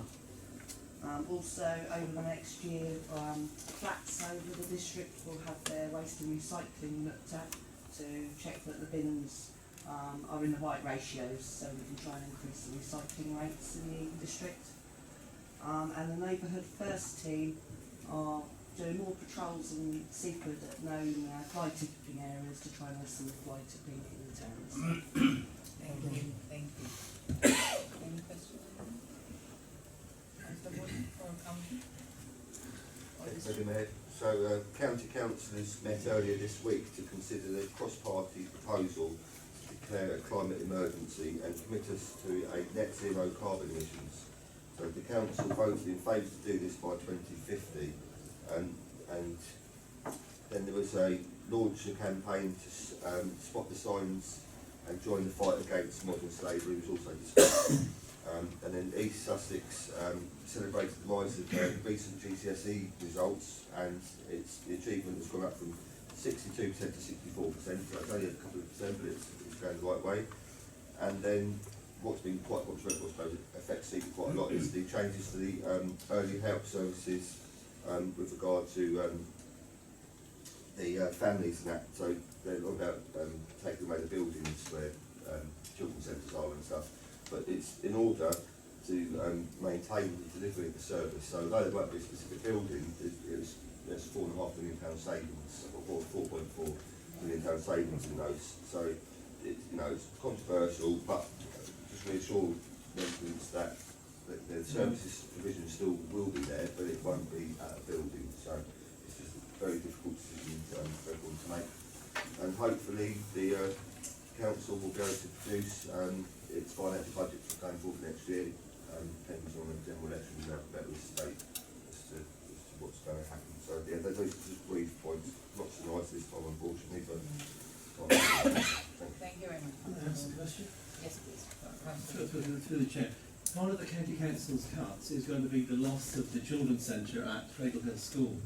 So I think it's a terrible loss to the town. I understand about the county council's budgets. I wonder whether there's something that could be done within the town to try and make up for some of that, the loss of the facility there. I know from the head teacher of the school that the school will make more use of it, but it's, you know, a big hole left in provision in the town. Councillor Wood. Yeah, you're quite right. I think, I'm not sure they actually made a decision on going, they're still going to look at which specific ones might be. They've got to look at closing 10 throughout the bit, and obviously Hastings and that, which is perhaps might be kept. I'm not sure the exact specifics, but having said that, they will look to hire a temporary area. So they might even come and approach the police station, for example, where they could offer that service, or other community areas that can hire to produce the work that they do. So it's got to say, it's not great. Thank you. If I could ask Councillor Foreman, regarding the climate emergency, Councillor Foreman, am I right in thinking that East Sussex actually has fallen in with government strategy with regard to the Climate Change Act, zero carbon emissions by 2050? Is that what you were saying? Thank you. So it was a mixed bag, really. There was the specific point that the people marched on was in regard to the pension funds, East Sussex invest their pension funds, and that was the main, what's the word, I can't think of the word now, there was a basic lobby us to divert East Sussex, I believe the name was, and they were there to try and stop the council from investing in fossil fuels to pay pensions on staff, and that was the main ethos of the argument. So, although obviously the carbon thing was kind of sounds great into different topics, as I'm sure later on this evening we'll be having a very good discussion. Yeah, that's just, if I just come back on that. In Germany, they've done some maths with regard to the cost of zero emissions by 2050, and it's 7.5 trillion euros, which is quite a sum of money, even if East Sussex County Council is a relatively small area in comparison. So it needs to be taken into account what the cost of these changes will be. They have looked to review their way to invest their money and effects on that. So they try to bring it into 2030. Obviously, each day by day, as we understand more and more information technology changes, and therefore we've just left it at 2050, although we can deliver it sooner, then we will in the county level do that. So, Any more questions from Councillor? Thank you, Madam Mayor. In response to Councillor Lisbon's comment that they're going to start looking at our rubbish, does that mean now they're going to trawl through the bins, and if you've got a slice of bread in there by mistake, they won't empty it? Anyone else? Any questions?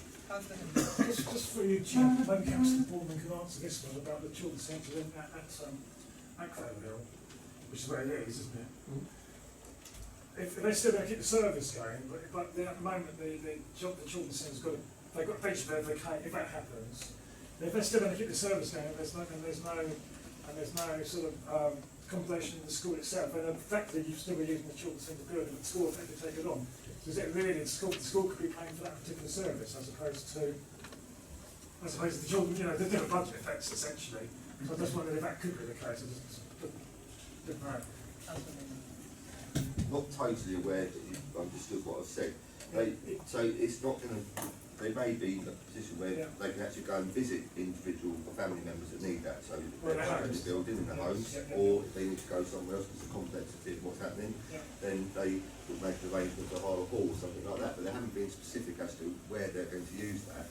So I can't really answer that in a minute. But if anything that residents or councillors here have in concerns with that, I would certainly forward that to Councillor Tidy, whose remit it is, and I'm sure she would be happy to reply to you. Any more questions? In respect of accommodation for such a facility, we've got a space underneath the library which hasn't been used for quite some time, which was the old people, I can't remember what it's called, something house. Warwick House. I mean, I know it's an LBC. Is it LBC or is it East Sussex? East Sussex. Well, could it be suggested that maybe that could be used? As it's, I understand it's vacant but not being used at the moment. Yeah, obviously that would be something that would be looked at and certainly put forward to you. And I'm sure they've looked at that as well. Any more questions on that? Moving on to agenda number 9, councillor training attendance. To consider report 7519, presenting an update on the training attendance report for councillors for the 2019-20 municipal year, pages 35 to 36.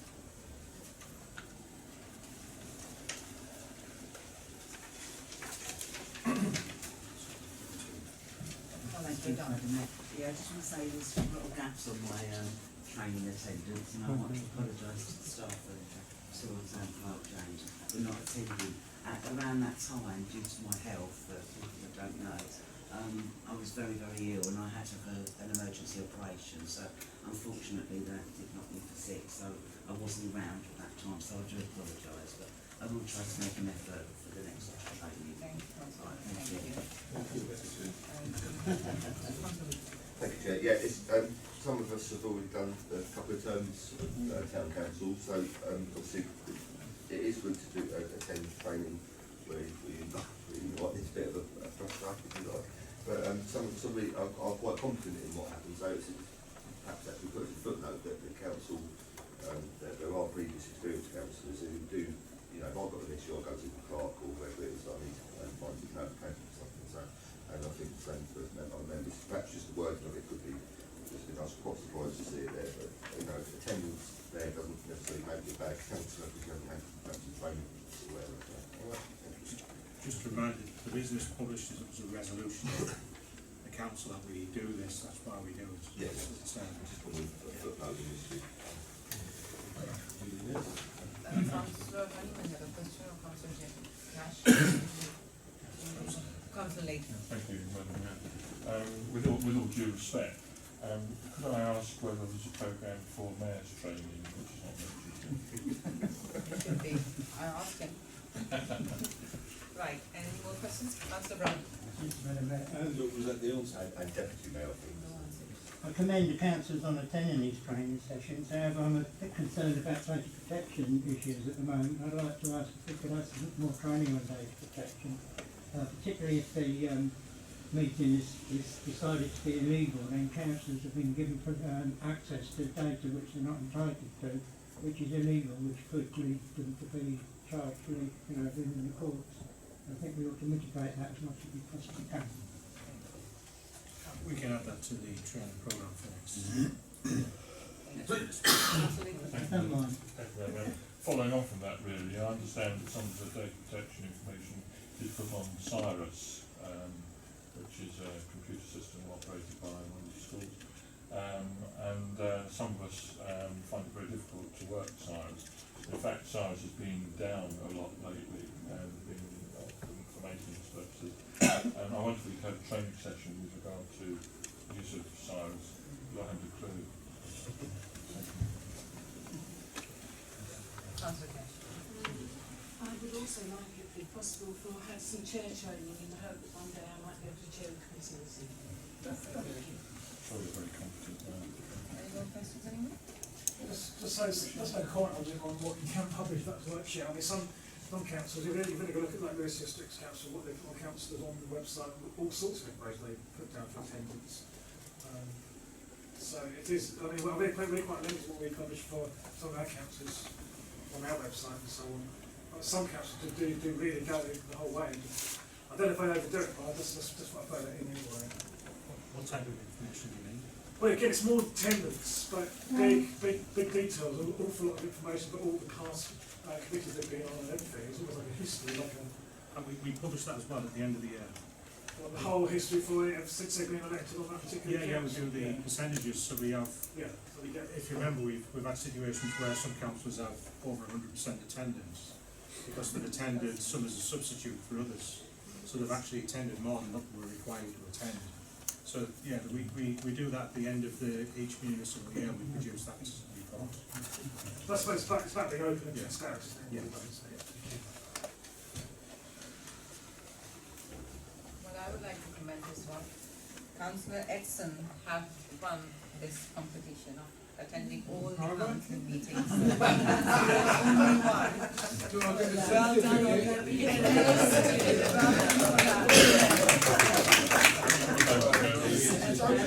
Perhaps you can have one of your certificates on that.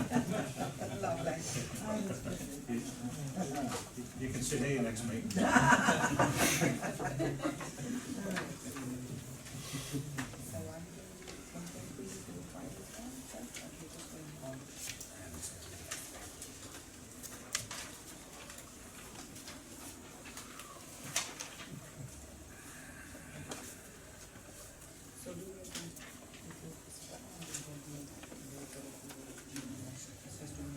Just a note, Yeah. just a note. Is that noted? Lovely. Thank you. We move on to agenda number 10, Annual Governance and Accountability Return, AGAR, 2018-2019 update.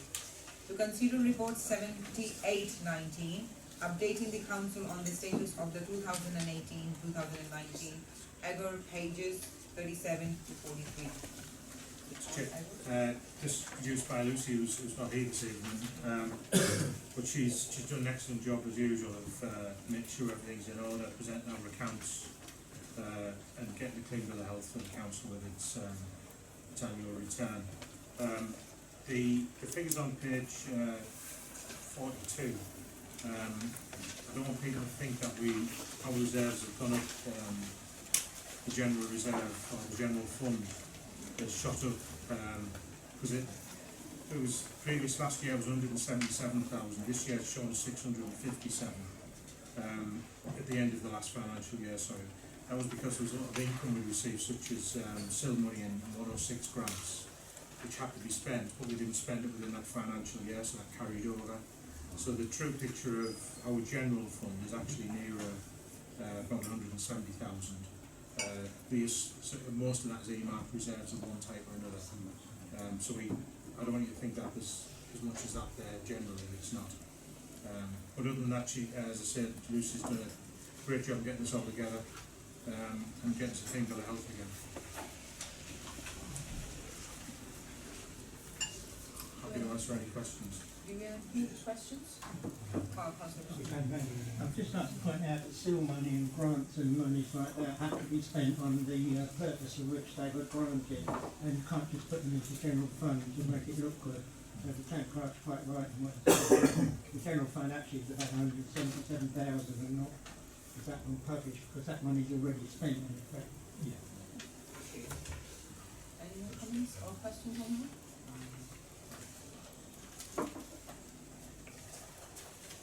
So we do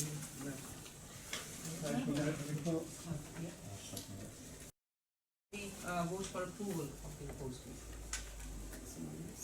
Thank you. Approved. Agenda item 11, 2020-2021 meeting timetable. To consider report 76/2019, presenting the proposed meeting timetable for council and committee meetings in the 2020-21 municipal year, pages 44 and 45. Councillor. Thank you, Madam Mayor. I'd like to propose the town forum to be at the end of the municipal year instead of the beginning, because I think it is more appropriate that whoever's mayor at the time is still mayor when he or she presents the mayor's awards, and not quite so daunting for one of the first engagements to chair a meeting with a lot of public in attendance. It's a bit daunting, but you did a great job this year. So yes, I think Georgia has flagged up two new dates, of the 5th of May 2020 and the 4th of May 2021. So if members are happy to agree that. What's the second date? Fourth. The 4th and the 6th. Oh, 4th or 5th. Oh, okay.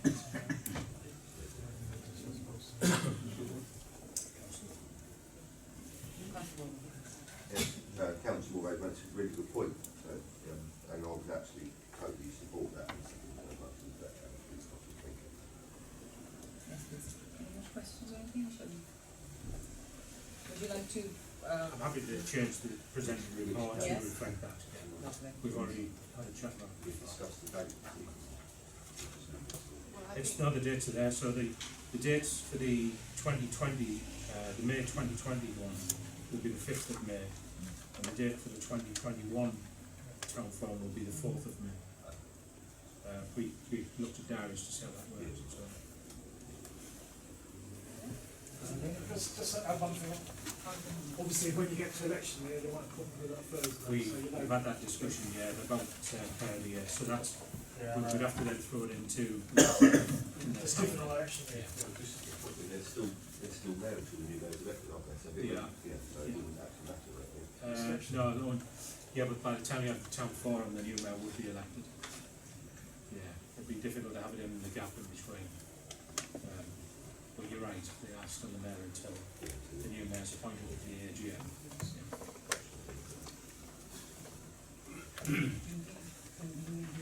Yeah, if everyone's happy, I'll change those on the, as presented. If everyone's happy with the rest of the timetable, if you just take a. Can we have the vote of approval of what Councillor Woolraven proposed and Councillor Goldman seconded for the date? Yes, let's go for that. Right. Any other questions regarding the timetable? Anyone, please?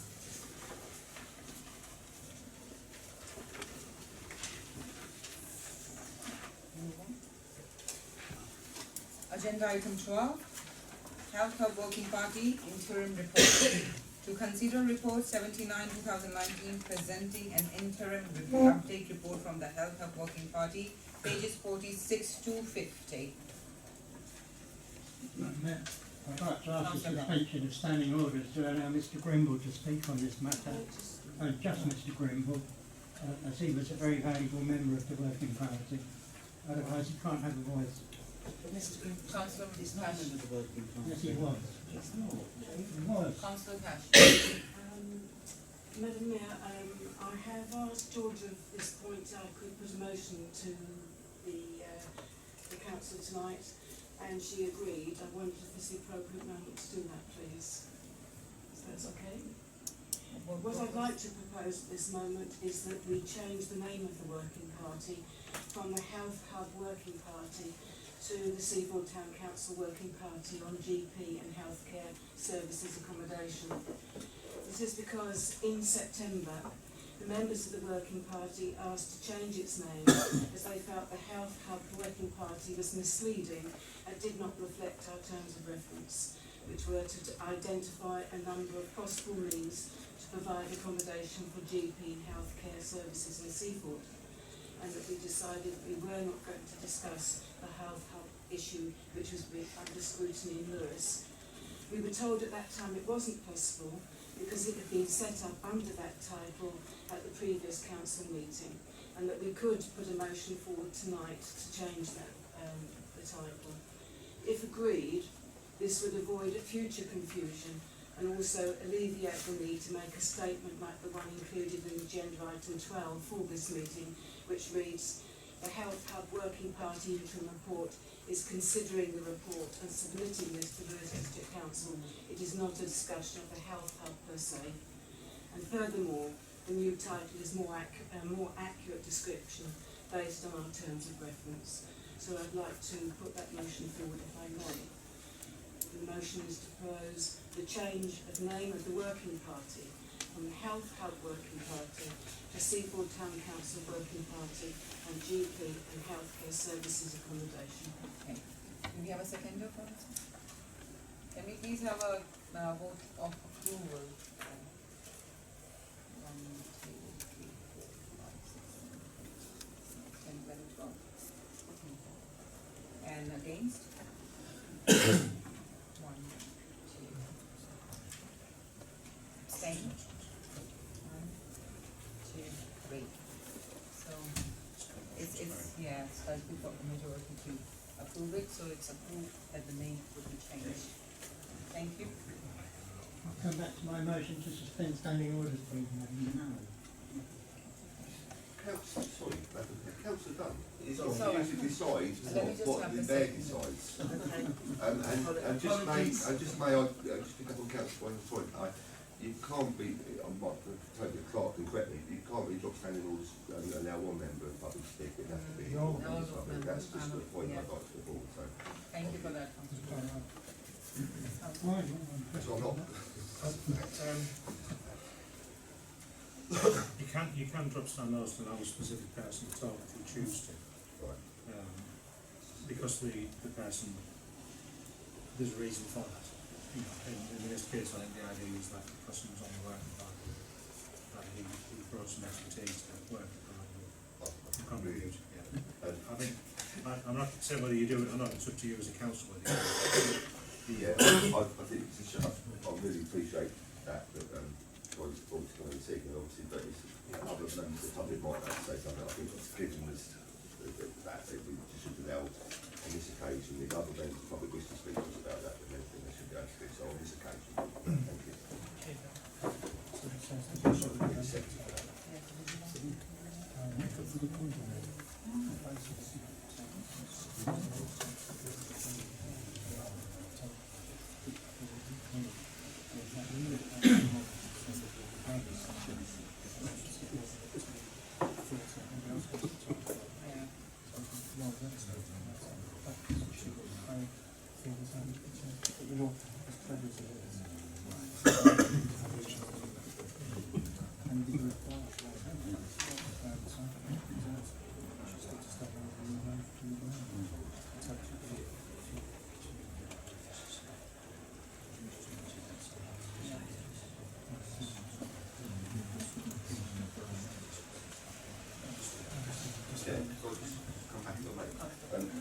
On the scene, we have point 4 of South Devonshire Park, and the word in there was Vanessa Owens quickly.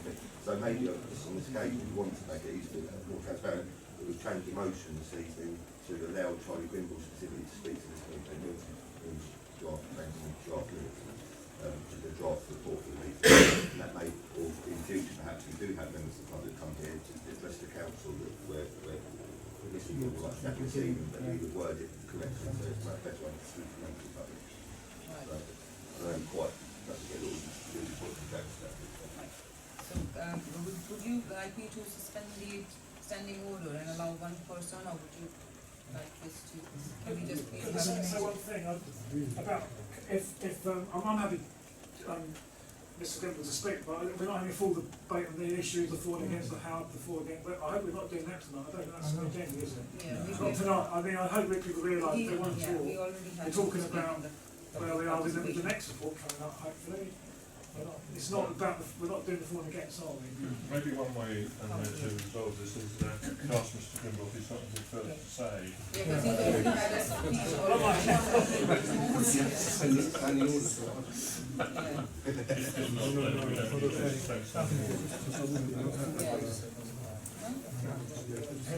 Perhaps of the act is just to decide whether you're going to submit that report to this discussion. That's already decided tonight. So that's the question, do you submit the report or not? Or if it's going to be amended, it's going to be amended before it's suspended. That's already decided tonight. And that's all the discussion should be about. Point of clarification on this, because my understanding was that in some way that the interim report had already been sent to Lewis District Council by error. And if that's so, are we not voting on something retrospectively, or have I got that issue wrong? Not that I'm aware of. I think that the error was that I thought it had been sent, but apparently it hasn't. If I could just add into the mix that there's something called the Health Stakeholders Group, which is a body that sat quarterly for about 5 or 6 years. I've been on that for that period of time, and I feel that the current working party is to some extent bypassing that group. Now that is quite an important group because it has representation from CCG, Residential Council, general practices, the Downs, etc., all of whom have vested interests, some to a greater or lesser degree, in what's being discussed and decided by the working party. So I do think it's very important to involve that group. I noticed that the meeting that was scheduled for about now has been cancelled by the chairman, and I did ask the chairman on who previous authority of Green Council and whether or not he had discussed this with the practices and with the Downs and with other interested parties before cancelling it. But I didn't get a reply to that question. So I'm just putting that into the mix. There is another group which is quite influential, quite well informed, which needs to be involved in this, and perhaps should see the interim report before it goes to those. I think as a member of the working party, we're on very early days obviously at the moment, and I think we've done in the few weeks that we have been working has been very valuable. Thanks to the support we've had from Charlie, actually it's been a very useful exercise, but we are aware it's very early on and we are certainly looking for other people to come and work with us so that we can be well informed about what Seaford really needs. So yes, and we're hoping that will be someone has suggested that we might send out on something to the community as a whole of people who've got positive ideas of where we could go, and that might be useful also to have a group like yours feeding into the working party. Well, Councillor Morland is also chair of HSG. Yes. There's a bit of a conflict of interest perhaps there, I don't know, maybe a complementary interest, I don't know. Yeah. But I think it needs to come together. I know you're all working very hard, but it needs a little bit of coordination. We did ask You're very good at that. We did ask you to join our but you declined. Well, I did, because I thought it was superfluous in view of the scrutiny of it. Yeah, maybe I should rethink. There were points raised in the public participation part of the meeting about the report and whether it would be useful to have pros and cons against the sites listed in terms of which are possible, which are probable, which are unlikely. And a question from me, I think, or a suggestion from me to the committee, it would be useful to know where the capital would come from for some of these projects. If we're building on town council land, how will the capital be acquired? Because we know the problems we've seen lately in the press about public finance initiatives. Well, the agenda item actually is to, Jane, Just last, it wasn't in our brief to look where the money was coming from. We were just asked to try and identify places that we could be used to accommodate the an area of equivalent to the health hub, really. So some areas we know would be more expensive, and obviously that would go into the report at the end. But we haven't got any brief to actually say where that money's going to come from. Can I just come back very quickly? So I think that part of the what's possible, what's probable, what's impossible will be finance. So I think without actually having to go to the banks to acquire £3 million, we ought to know whether it's possible to acquire funding to put something on the salts, for example. Madam Mayor, thank you. For me, I'm not on the working party, but for me, sort of reading the report, the word interim keeps being used, because I think this is what this is. The working party is long on this. It is basically a draft, an interim. I don't think, personally to use the word it's got any teeth, I don't think it's enough at the moment to send it to Lewes District. I think tonight we should really just thank the working party and just note the reports. I'd like to make that as a proposal, if I can get a second to we just note the report. Thank you. Second. Can we please have a vote of approval for this? Actually, Councillor Dunn covered it. I was just going to say I am on the working party, and we've only had 3 meetings, and they were quite brief, and we gathered a lot of information, came up with a few points. Yet they haven't been discussed, they haven't been looked at.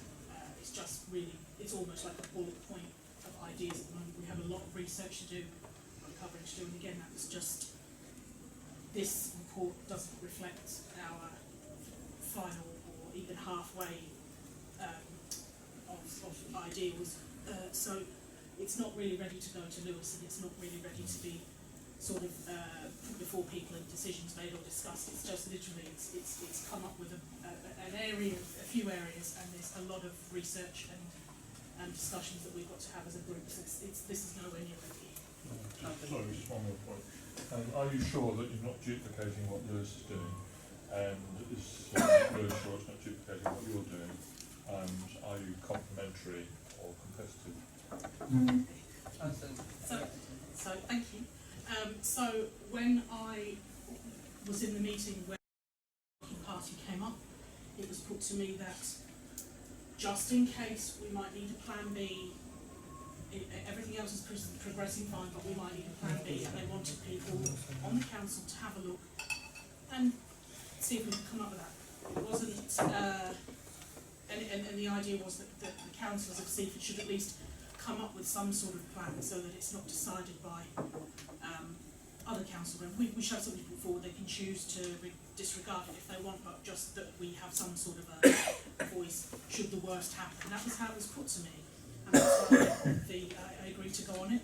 There hasn't been any discussion with me from anyone else about now we're going outside of that, what we're doing. It was just simply an ideas group, and then at the end of it we would put forward those ideas, but we would research them a lot deeper than what's on this report. So it wasn't really about complimenting or repeating, it was just really about coming up with ideas. That's how it was put to me. It's just, if I just may clarify, it's not, I absolutely agree that people should have a voice in this town for their local representatives, but we're getting out of our depth. We're a town council, it's not a town council thing. By all means, they've had a Lewis District, I'm just going back on history of it all, Lewis District have had a consultation period for that, which people should have fed into, certainly I fed into as a councillor, and my role as a councillor, about what I obtained from residents. But and I know the site's not the best, but what Councillor Reid makes a good point. You know, where's this funding going to come from this? To be able to fund it somewhere else. Also, the timescale of any work that we do now as the people on that group in the town council, their time is running out for this, because the doctor surgery, one of them, is going to lose their lease. And I think, unfortunately, I'm sad to say, it's great to voice in things, actually support that, but the time issues aren't there, and we're going to end up with Seaford losing a vital health service. And you know, I think it's just the horse's bolted, that's what I'm trying to say. And as much as saddened to say, it might be better to disband this working group and just feed that stuff in by the respective district councils, the district council situation that they put it forward and where possible. Okay. Yes, since this proposal and secondary has come, can we please have a vote to note or just note the report? Yes, come on. Just to say that my understanding of the reasons I went on it, it's not about second guessing any previous decisions, and it's not about saying that there hasn't been a voice and there hasn't been a process. Everyone that's been involved in the decision that has been made and is apparently going ahead has worked really hard. This was just if there was some sort of worst case scenario that it didn't happen, and it was wasn't put forward that that was going to happen. It was just a concept that if this didn't happen, what would we do, and should we have a plan B in place just in case? That was how it was put to me. No suggestions that what had been decided was not going to happen, or that no one had input. I really think that, you know, a lot's been decided, a lot of people have worked really hard, so that's all it was. It was just literally, what if there was a worst case scenario? What would we do? That's it. Can you please have the vote? Yes, thank you, Madam Mayor. As this report says, it's an interim report. It's not ready to go to Lewis District Council at the moment because there's too many ifs and buts in it. And Councillor Evan Memon was quite right. You know, we were asked just to come up with some alternatives, and that's exactly what we've done.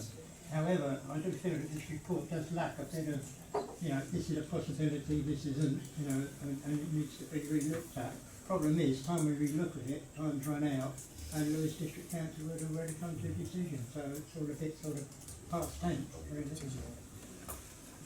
Sorry, can I just add that the reason I supported this in the first place was I was getting so many disaffected people in Seaford who felt that they'd never been consulted about this, that it was a Lewis District Council decision, and now a green space has been taken away that they valued very highly, and it appeared that other sites that they had pointed out hadn't been duly and properly assessed. That's why I think that that may not be the case, but what I'm saying is that people's perception was that. And as new councillors, we were faced with a lot of people who were kicking up a lot of fuss. That's right. Thank you, Chair. Just to come back on Councillor Reid's point, and it's just advice, if you get situations like that on any issue, and refer them to the appropriate council ward member, so whichever ward is, refer them to your district councillor, and then they can take up that for you, so alleviate some of the things that, you know, okay, so just a little advice. Lovely. So can we please have the votes on the? No, I think it's all the colours. Okay, yes, because we're just having the There's votes, nothing. only noting the report, Yeah, not that's all sending there. it. Can we, yes, Councillor Dunn proposed it and Councillor Layton, Layton seconded it. Raise an amendment to that the report is not sent to Lewis District Council at this time. Yes, That's my he's proposal. told us, yes. Yeah, that's what it says. So can we please have the vote of approval for noting the report? I'm not Show of hand, please, and not Madam sending. Mayor, you don't have to vote to note. Just a show of hand. No, it's a recommendation. It's a recommendation, so we It's a do have a recommendation. Sorry about that. So, can we please again have the vote so I can count? One, two, three, four, five, six, seven. No, against, abstain. All right. That's it. Yeah. So if the vote is noted, not sent, not to be sent. Yes, thank you.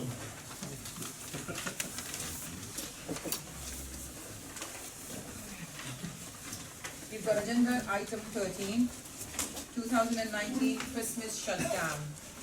To consider report 7790, presenting a report seeking approval to close the council offices over the Christmas period. Page number 51. Two questions, Mayor? Councillor Layton. Sorry, thank you. Just 1.6, I note that the view is closed on Christmas Day, and I thought last year we thought that maybe Christmas Day would be a good opportunity to make a lot of sales. We don't think so. We did look at it last year, it did a soft test to see, and we weren't getting good. It was similar with New Year's Eve. It's not a venue that works for some reason. Yeah. But yeah, the only day it does shut is Christmas Day. Any more questions you want to come? Yeah, come through. In section 1.3 it talks about staff being required to use 5 days leave, and then further down it says that when staff don't want to be required to take 5 days leave, they can work by themselves. Is it they're requested to take 5 days take leave or required to? And the second one is what are the lone working arrangements? And back into 1.4, if there was some kind of crisis when the office is shut, what are the emergency cover arrangements? What it means is if they do take the holiday off, they're required to use 5 days annual leave. Right. But they can choose not to take the holiday off, in which case they won't use any annual leave. So when it says they're required, it doesn't. What it's trying to say there is that they're not getting the 5 days off without using their annual leave quota. So it's not additional leave? No. If they want to take leave, it's got to be their leave? It's part of their annual leave that they've got allocated, yeah. In terms of loan work, we do have a policy, but it was something I was thinking about the other night actually, that we perhaps need to do a training session in the office just to make sure everyone is aware of what we do. I mean, there's degrees of safety because we're in a police station, but we've still got to be careful in other areas. There could be accidents, could be things happening. So there's something that we're going to do a session for the staff meeting. And the out of hours cover? The out of hours cover is again something we're going to need to look at. It cropped up with a couple of instances recently with travellers and things. We do have an out of hours mobile phone which we can hand around and use, but we're going to have a look at that for this Christmas. Councillor Honeyman first. Thank you. When I first saw this, I thought it was quite excessive version on Friday the 20th. But when I spoke, I've also looked at next year's Christmas, which is falls on a Friday with the leap year. So I would have thought in 2020, when you're in 2021, you might be looking like 23rd to the 4th of January sort of thing. Would that be more realistic as well? But you haven't really got to start with something. But it does seem, when I first saw it, when I looked at the detail, it does seem excessive. But you don't have any concession days with staff use anyway. You don't like some councils have like 2 concession days which they often use during Christmas. You don't have that here, do you, in that sense? So you can't use that as part of annual leave. It's all annual leave. All the days they have off is annual It's all leave. chunked in, but you don't have compulsory concession days or anything. Councillor. Loan working arrangements. Am I to interpret that members of staff can actually work alone in this office here? There's not anything in the small print somewhere to disallow that, or because of health and safety, etc., as we're discussing, would it not be better if they worked at home if they're going to work on those days? I think we have to just run a risk assessment. As we do then. That's the word I'm just hearing. Yeah. So I'm a bit concerned about that. well, if we're in a risk assessment, I mean, it depends on the degree of risk. Everything has a risk. It doesn't matter whether it's coming in with a whole office full of people or being by yourself. So it's really just having a look to see what the degree of risk is when you run through a risk assessment. and then looking at how you can ameliorate any risks. Councilwoman. Thank you. I'd like to recommend approval of the business closure for the staff. Obviously, looking at the risk assessments of staff's working hours and working alone and everything in the due process. Can we please have a second look on it? Would you like to say? You have a question. Yeah, I just wanted to emphasise the point that once we know what the emergency arrangements are, can we just make sure Yeah. all the councillors know, because obviously some councillors will abuse us how we're hounded all weekend. Yes. So we obviously don't want a repeat of that, so we know exactly who we can contact.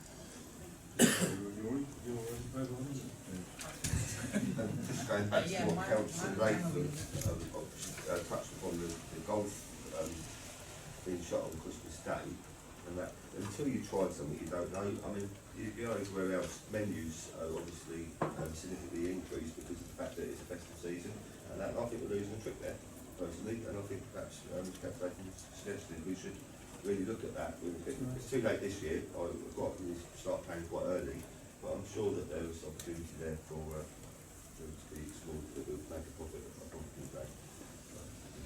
Councillor Gordon. I was seconding. Do we have any other questions or comments? No. Yeah. Let's just have a vote then. Could we please have the vote of approval for the proposal of board? It's anonymous, yeah. The report is approved then? Yes. Moving on to number 14, agenda 14, allocation of responsible finance officer role. To consider report 8219 regarding temporary allocation of the responsible financial officer, page 52. It's just a statutory position. We must have a RFO in position to function correctly. I am the RFO in absence of the appointed position anyway, but it's just to formalise that until we do a report later in the year to the personnel committee. Councillor Brown. Just reiterate what the town clerk said, it is a legal responsibility that we have an RFO. The only person who's qualified within the town council staff is the town clerk. So I suggest we accept this report. I nominate that we accept this report. Councillor Lake. I'll second that. Any more questions, Councillor? It was just in 1.3, the scheduled meeting is the 12th of November, not the 11th of November. Just It is your right. Can you please have Yeah, it's a celebration. We just have them show of hand for approval this week. It's agreed? No. Agenda 15, Westview Beach Huts. To consider report 8019, presenting an update on the first year of the Westview Beaches Hut and changes that are proposed for year 2 following public feedback, pages 53 and 54.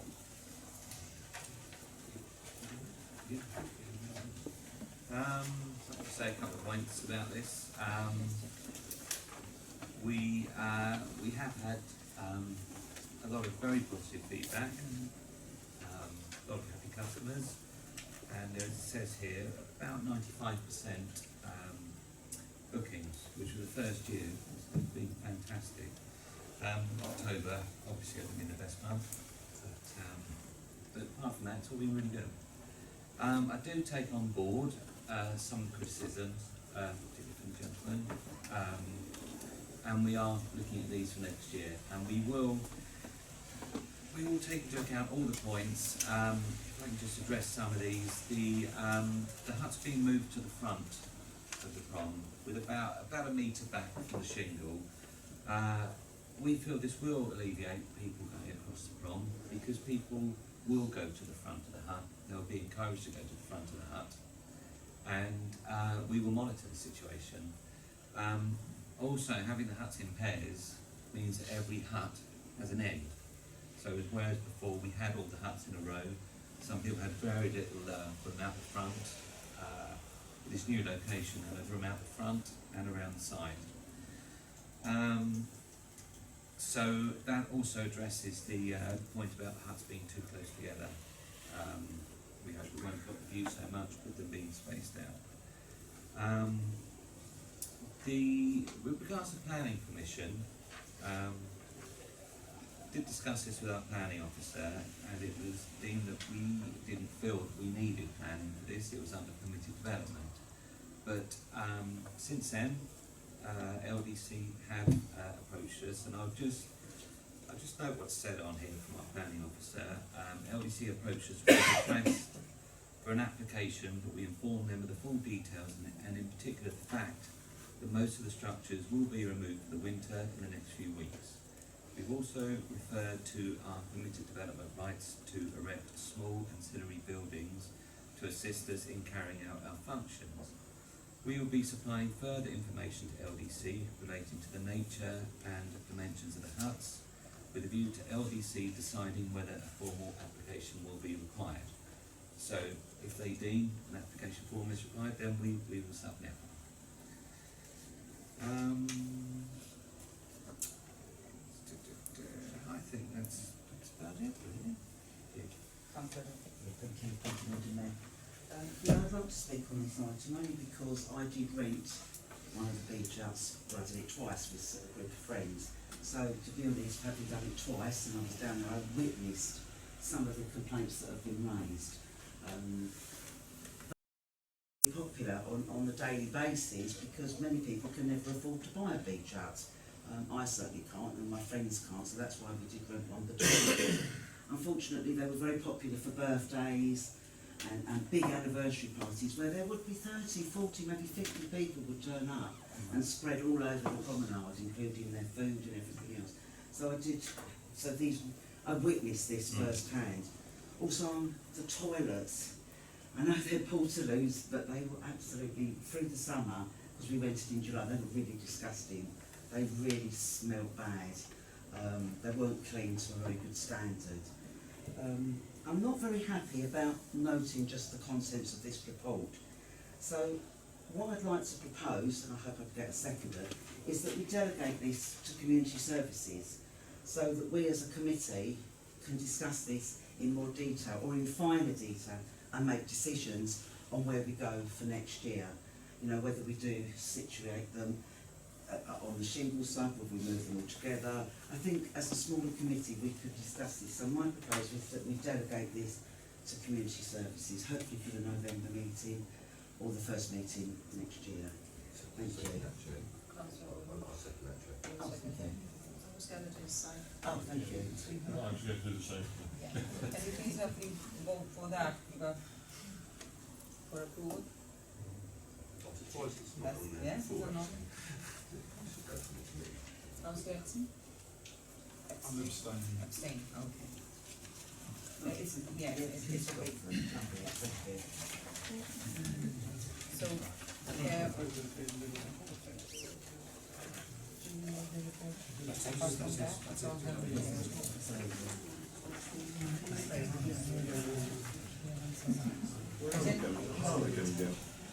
that's all.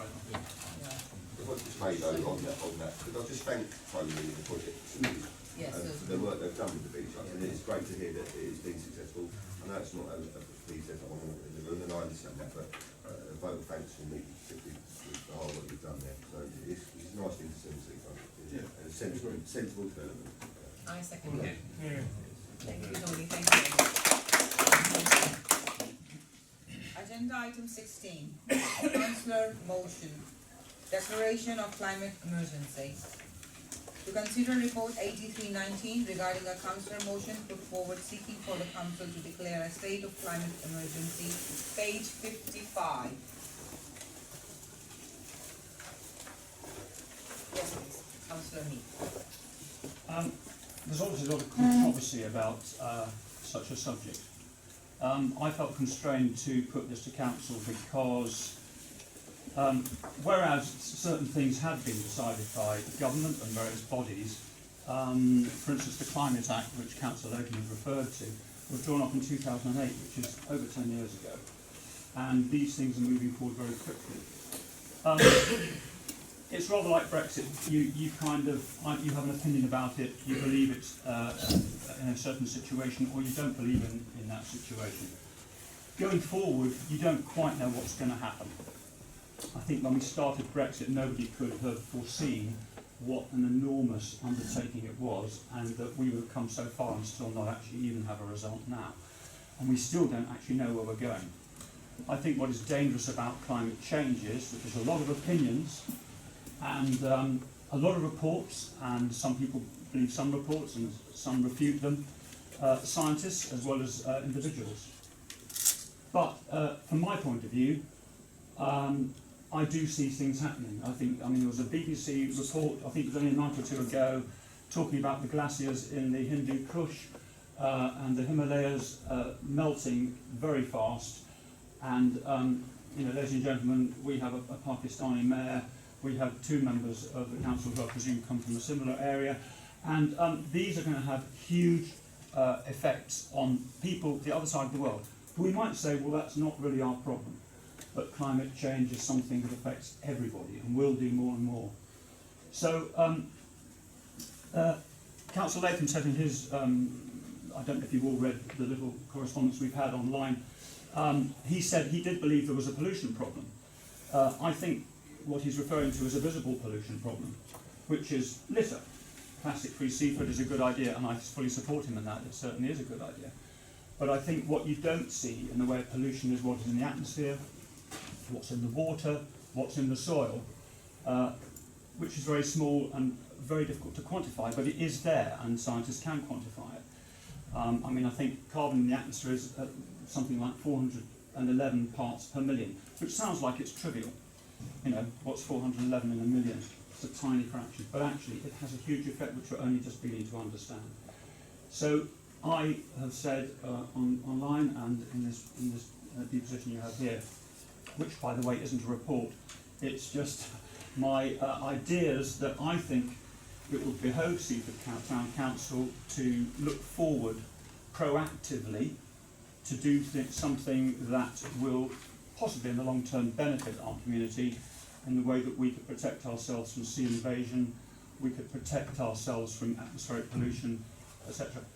These things, we are a world community now, we're not just the town council. Although our immediate responsibility is the people in this town, we are all joined worldwide, and I think it behoves us as a responsible council to look at the wider picture, the bigger picture, and not just look at Seaford, what affects us, but to be a responsible council in a world situation and take that responsibility. And I'm not suggesting that if we do declare a climate emergency, that we immediately do something.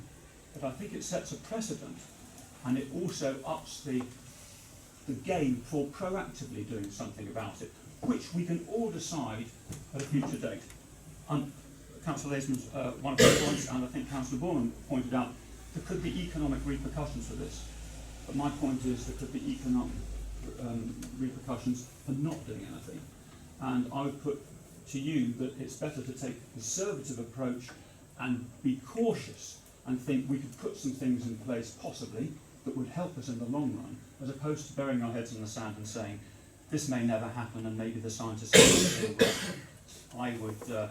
I would urge you to think that that's not going to be the case, and it's much better to be cautious than to be cavalier. Thank you. Thank you. Now, the town clerk has made me appear to be a specialist on flatulence tonight, but something beyond that. I lived for 10 years in a country where 60% of its landmass was within 2 metres of sea level, and that damaging floods, catastrophic cyclones were almost annual events. According to predictions, where I live, which is Bangladesh, will be permanently flooded about the same time as Florida is inundated, the Maldives and other islands go underwater. Now, I'm not a climate change skeptic. I fully concur with the statement that we don't leave this planet to our grandchildren, rather we steward it for them. But for me though, to declare a climate emergency for Seaford this evening without having careful and specific costed recommendations for action here in Seaford is in my view premature. I do however concur with comments made in the paper that Councillor Latham talked about a pollution emergency, but then that's not within, I think, our remit tonight. Councillor Meek in his briefing paper writes, I haven't actually made any suggestions apart from that the council should acknowledge there is an impending climate emergency, and he goes on to write, how we go forward from that is for the council to decide at a later date. Now, in my view, the amendment I'm about to make, or the counter-proposal, I think will achieve what Councillor Meek wants to achieve.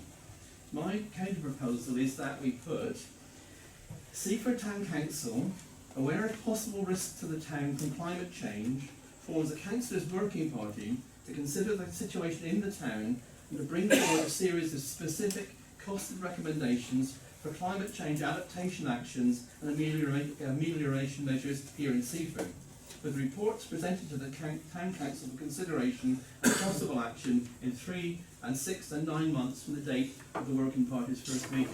My view is that makes what Councillor Meek wants to achieve specific, and it gives us something within our council's remit. Yeah, Councillor. Thank you. Yes, I've stolen my thunder really. I can't really add to that. I've put before you a document which is quite, relates to a 19-page document. The last 17 pages are all references and names of professors and experts who say there's no climate emergency. So there are two ways of looking at this. You can actually be on the side that there is a climate emergency, or you can be on the side there isn't a climate emergency, depending on whose information you've read or what you've been told. And my problem is that I think none of us in this room have the expertise and knowledge to make a decision with regard to declaring a climate emergency for Seaford tonight. Like previous speaker, I feel that we need a working group or training with regard to establishing whether or not there might be an emergency in due course. And we perhaps tonight could vote on putting that into effect. But to declare emergency tonight, particularly when the government's got the Climate Change Act in place, we're heading to zero carbon 2050, the cost of that could be €7 trillion. I think there is a lot going on with regard to this country's handling of possible climate emergency. If this town council does declare such an emergency, there will be expenses, there will be resources required. I'm not saying that there isn't going to be an emergency, but by definition, emergency means something needs to be done now. There is a problem that needs immediate reaction. Now, Councillor Meek said that nothing needs to be done immediately. Well, it's not an emergency then, is it? So at the moment, I don't know whether there's an emergency or not. I think there might be, but I think it's certainly a pollution emergency. But I think maybe there is not. One of the problems we have is that all these so-called experts have all got their snouts in various troughs. So in fact, the pro-emergency experts are paid by the UN and the IPCC, and in fact the IPCC is an organisation which only looks at peer-reviewed reports. It selects the reports it reviews and then draws its conclusions, having ignored reports that don't fulfil its predetermined assumptions. One of which is that the carbon dioxide problem is man-made. We know that there are other sources of carbon dioxide. We don't know what the proportion of man-made carbon dioxide is to natural carbon dioxide. We don't know that. So there are a whole lot of gaps in the knowledge. So I think we need to do some research and come back with a recommendation maybe in 9 or 12 months' time. Thank you. I was going to propose working party as well. Brilliant. 1st May 2019, the UK Parliament declared a climate emergency. I googled in climate emergency. So far, 247 district, town and parish councils have declared a climate emergency, and that was as of the 15th of July. The information source is last dated. There's been cross-party support for the climate emergency. Various councils have, as it says here, the conclusion of this list should not be taken as stamp of approval without looking at the detail of how any council has taken the motion forward. So, for example, Birmingham City Council is aspiring to a carbon neutral Birmingham by 2030. Brighton Hove City Council carbon neutral by 2030. So I thought I'd look to see what other councils are doing, and it's all on this website that is called www.campaignCC.org, and there's also a campaign guide for climate emergency declaration. So there are a lot of councils doing the climate emergency, which you can all have a look at websites, but I suggest, like Council ASEM, Council Group, is that we produce a working party and that we can look at this. Thank you. Councillor Borden. Thank you. The old side, the privilege of being at East Sussex the other day, the debates, and I fully support what the Councillor Reid suggested, and that is a great way to respond to this item again. I'll show you've got my own vote for that. Just if we can include on the staff that their pensions, that they're aware of what those things. I'm just James is laughing, but I think it's down to a staff member to understand they've got a situation, but they've got a feeling on where they want their money invested and how it's invested, and a breakdown from where that is. Our pensions with East Sussex. Oh, is it really? Yeah. Oh. Are staff aware of that and actually where that is? I know it's been in it, I didn't know it was joined up actually, that's interesting. Yeah, the East Sussex Pension Fund is a pension fund for all the districts in the county, all of the parishes and towns that are in the pension. And also the things like colleges of further education, so we get a report, so it's a big fund, it's not just the county council. So I think probation are in there as well, things like that, so there's quite a lot. Yeah, I didn't actually realise no, I have learned something this evening. But yeah, no, just the point of then that staff are aware of the investment and where it goes. Some people might not join somewhere perhaps because of the way that their pension is invested, that's all they say. So maybe the council can look at that, and if there is alternatives. I don't think there is there? No, there isn't. You've got to be in the pension fund of the county where you're operating, or if you're in the local government pension scheme. Fully support that. And thank you as well, Councillor Meek and Councillor Cash, for bringing it to the table. I've had my objections to giving private conversations, but I'm not declaring a climate emergency, and I do support the Councillor Reid's idea of having working on it. Thank you. Councillor Cash. Thank you. I think Lewis have declared, haven't they, Councillor, Lewis District Council. Are we covered at all under their umbrella as the part of Lewis District already, or do we have to have an independent one? We're not under their umbrella for anything other than we are autonomous to Lewis District Council. The only area where that does get confused is the monitoring officer role.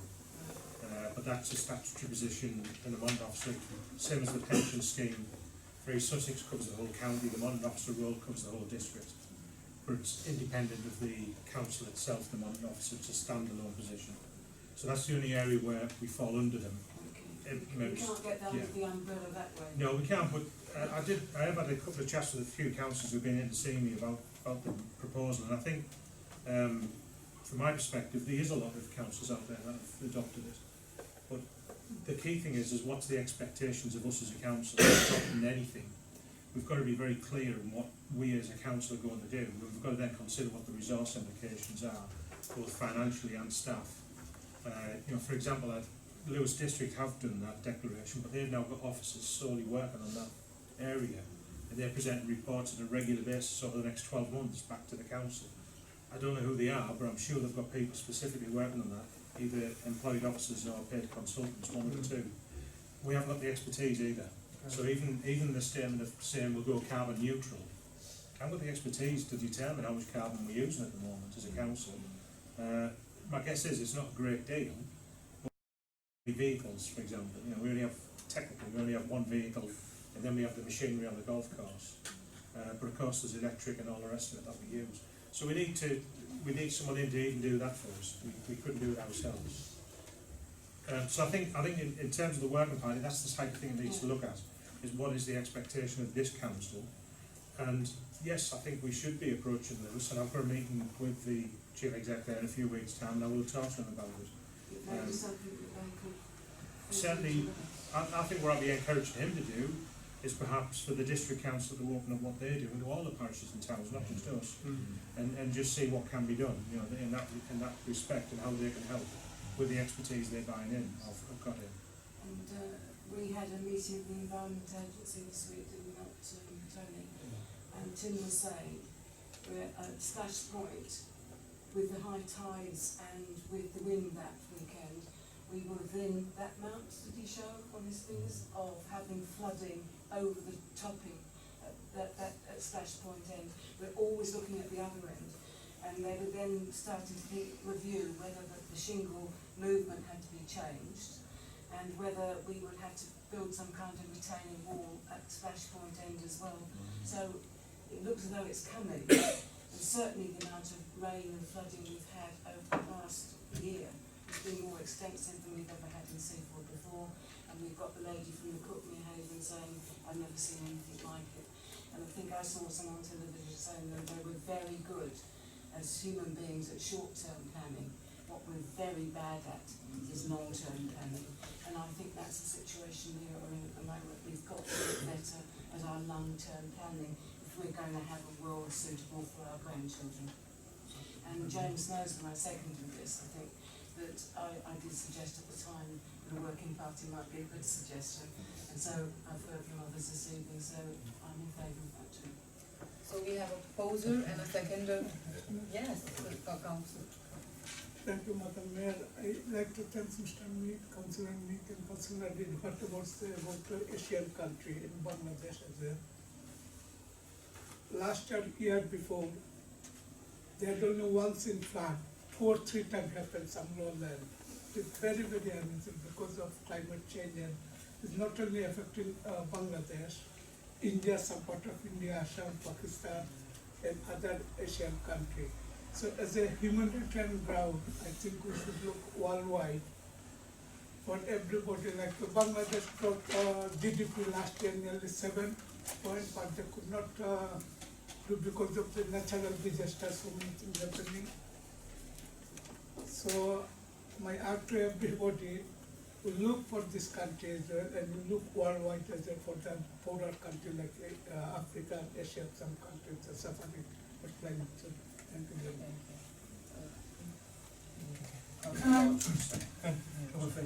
Thank you, Madam Mayor.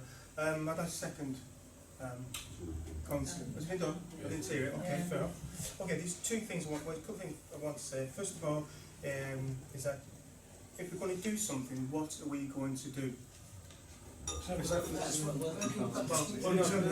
finish that. It's Seaford, okay? Because I had a meeting with the Chief Exec of Lewis District, and I said, what's Lewis going to do? So I said, well, what's East Sussex going to do? And I proposed that the working party, which can be initiated from anywhere, should incorporate East and West Sussex.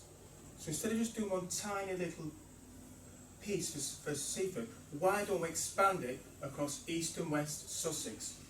So it has a larger impact on our communities. And instead of one council doing this and one council doing this and we're working against each other, not together, I've proposed that an initiative is set up with a series of interworking parties who have knowledge of the individual towns and circumstances, in particular. Seaford's going to be flooding in Crowborough. It's so high up, it's not bothered about flooding, but the impact on all of us is the same. So I'm proposing, yes, we go with the working party, but let's look at expanding across not only East Sussex, West Sussex, Brighton, Hull, to actually have that triangle in the South East England. We're actually doing a coordinated effort. Thank you. I agree with Councillor Lord, that's a good idea, but I think in terms of what's practical, it would be better to have working parties that link. Yeah, absolutely. So I've had someone second the proposal. If I could read the proposal again, then perhaps it could be voted on. I'll read it more slowly this time. Seaford Town Council, aware of possible risks to the town from climate change, forms a councillors' working party to consider the situation of the town and to bring forward a series of specific costed recommendations for climate change adaptation actions and amelioration measures here in Seaford, with reports presented to the Town Council for consideration and possible action in 3 and 6 and 9 months from the date of the working party's first meeting. That's the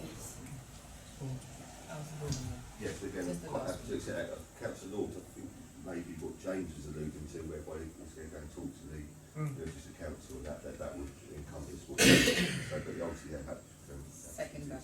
Yes, can you please have the book copy? I'd just like to make a thought perhaps to the town clerk when he goes and sees the executive of Lewes District, that he puts forward a sort of proposal to form a joint committee as well as the working party that we've got here. I think that will have more emphasis on the problem than just our normal working group. You know, our working group's fine within the town and it's right, but we need a broader perspective as Councillor Lawley's already outlined. So we have a proposer and a seconder for the for working party. Can we please have the vote on adopting it? It's anonymous. So we have to just get the members as I was going to say, Who wants to be on it? I'll get a Okay. decision tonight. Yeah, you need to create the party now, Create it. so Yes. it's really a case of who's volunteering. Yeah.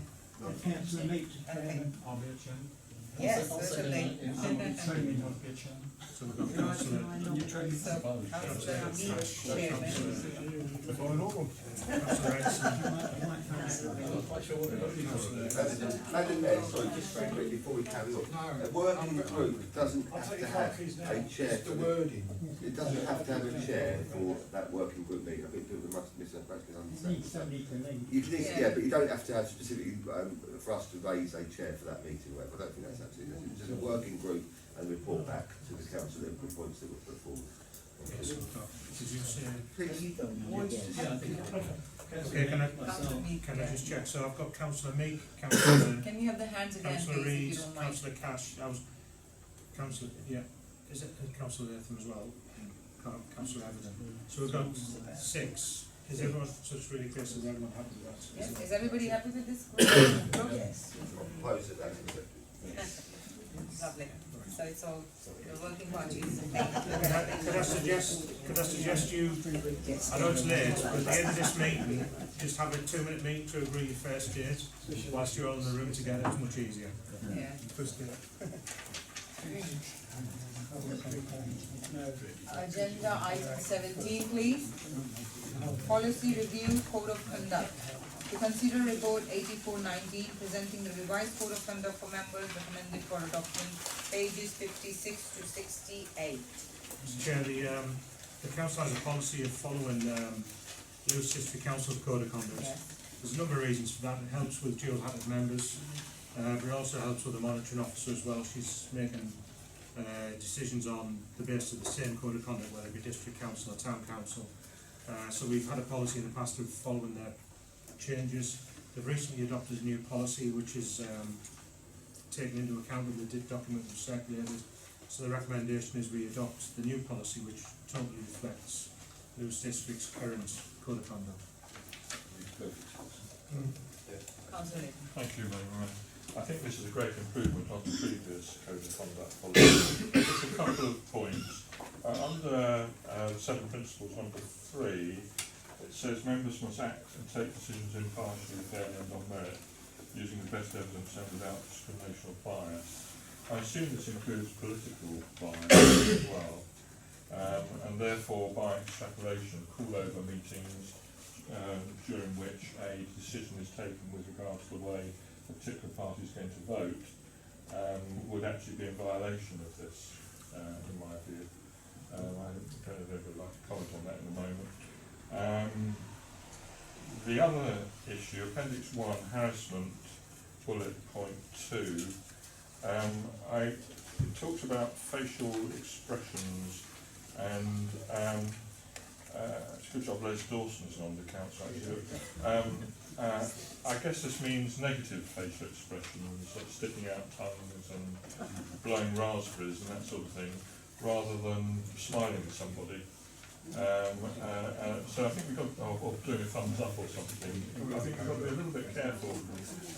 Positive expressions I would have thought probably more acceptable, negative expressions certainly not acceptable.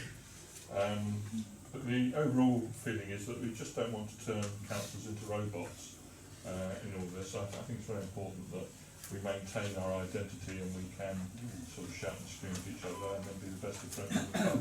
So there are a few things there which I just want to like to comment on. Thank you. I would also like to reply. When you say the biasness regarding the committees and the political parties making the decisions, it is the committee and you make the committee members. So who's going on the committee is not the decision made by the committee, it's made in the council. No, I'm talking about situations where before a council meeting a particular agenda item is analysed by a political party, they're all there, all members of that political party, and they come to a decision with regard to how they're going to vote at the meeting. So they all vote the same way, and therefore bias, originality of thought, if you like. I think it's much better if individuals are individuals and think it through themselves and come to an opinion. That's why I'm independent. I understand. Thank you. I think the answer to your question is the person who will determine the answer to your questions is the monitoring officer. Once those questions are put before them in the form of a complaint. I have to write to monitoring officer. No, what I mean is, it's a case of interpretation, and it will be the monitoring officer who determines the interpretation on each individual case. Yes, so it wouldn't be appropriate for me to really give advice because I'm predetermining the monitoring officer. Okay, and the other point with regard to appendix 1, bullet 2 harassment, facial expression. Yeah, again, I think that would be something the monitoring officer would look at. I think you'd say that they would use you'd use Denning's test, I would imagine, what's reasonably expected of behaviour in the council meeting. So the Denning test would be, is that reasonable behaviour? And if it isn't, then I would imagine the facial test would fail. If it's reasonable behaviour in the meeting, then it would be okay. Paul Gascoigne, Councillor Dunphy. Thank you. We had the training, one of the trainings I did attend was for the code of conduct, and Kathleen Knight, the monitoring officer, came down. She spoke sort of principally on what I consider was the back page, that the non-exhaustive examples of bullying and harassment, I mean this page here. I was a bit surprised when I got this, that they've made the changes to the 7 principles of public life. There's quite a lot of changes in it that I don't think really needed. Is this absolutely a mirror copy, James, of what district of that? Is there a thinking behind this? Does this come from somewhere else? Is there a reason why? Is this only for Lewis District, or do you think other councils have got the same? Are they going in the same sort of way? I don't know as the best answer to that. The way we got this document is this was emailed to us by Lewis District. So this is the document they emailed to us. The only thing we've done is we've changed the heading to put our council name and logo on. I understand, And where it said district council, we changed it to town council. I do agree some of it, but some of it I find a bit awkward. I do agree with Councillor Redmond that we don't want to, as councillors, lose our identity. And if we sit here and look like robots, we're not really doing the job that we were elected to do. I don't think we look like robots.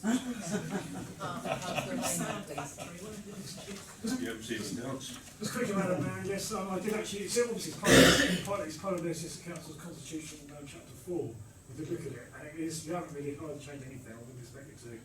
But I must admit, the commentary, the backup side is not as clear maybe it could be in terms of interpretation. But I don't think we can think, unless you can we read that back to that, unless council legislative do that, to that extent. I think some of the commentary could be a little bit more clearer than what it is.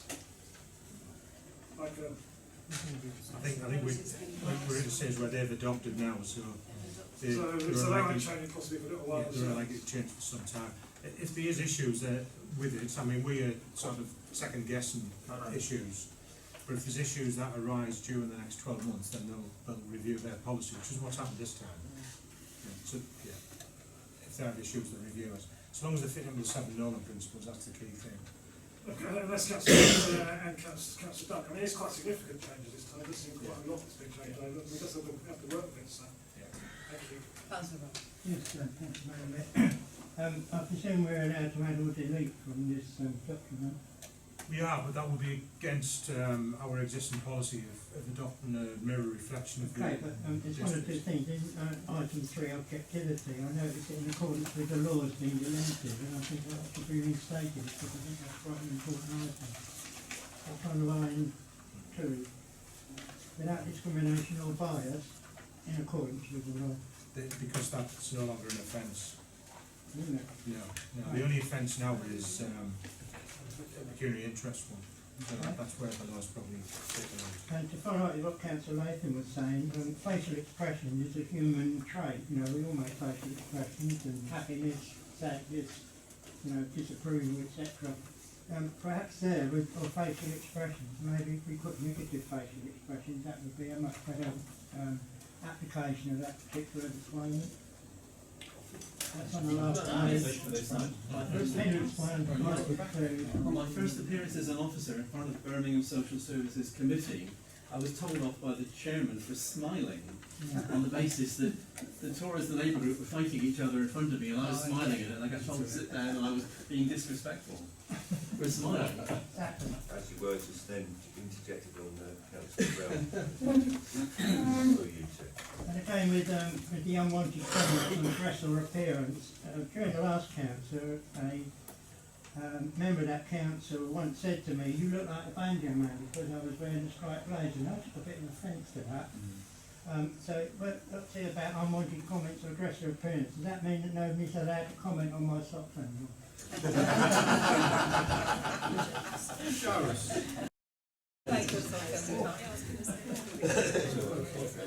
Yes, anyone, anything?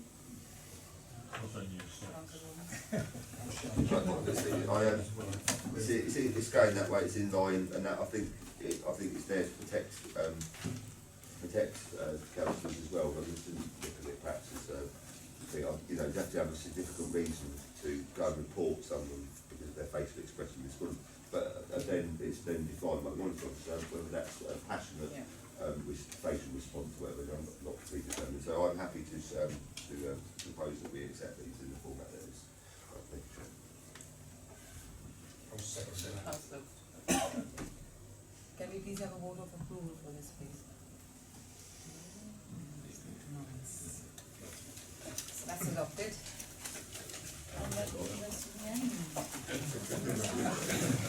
Thank you very much, everybody. Thank you for your participation tonight.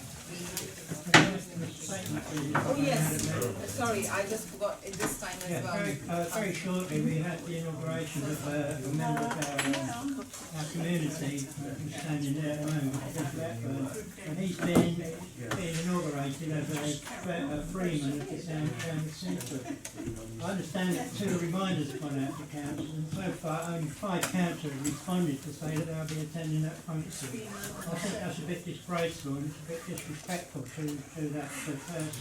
And I would suggest that more councillors now register to go along to that meeting and support him in his role of freeman of the town. Excuse me, can I just make a point? Some of us have sent our apologies as well to say we can't attend. Right, yes, of course people can't attend, you know, but I mean 5 councillors have put forward saying out of 20. Sorry, that's unacceptable. But we have still, some of us have sent apologies as well. 5 out of 20. One way or the other. About 20 of the time. When is it? my email's not working, so when is it? Sorry?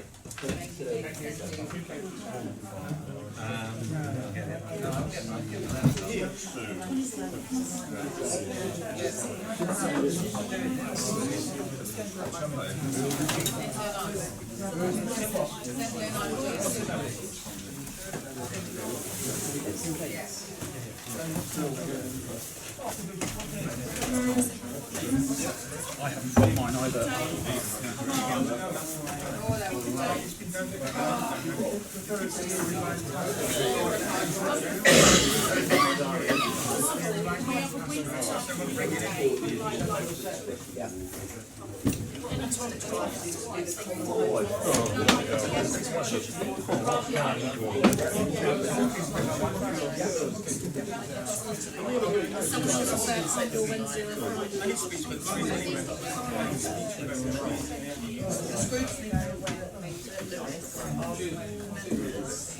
For their feedback.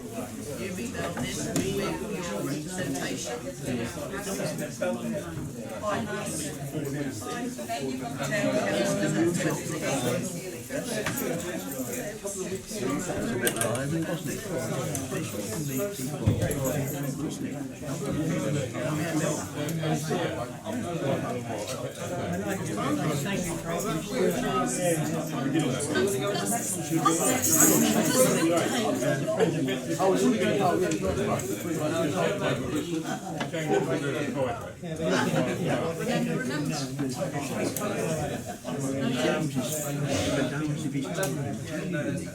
November sounds fun.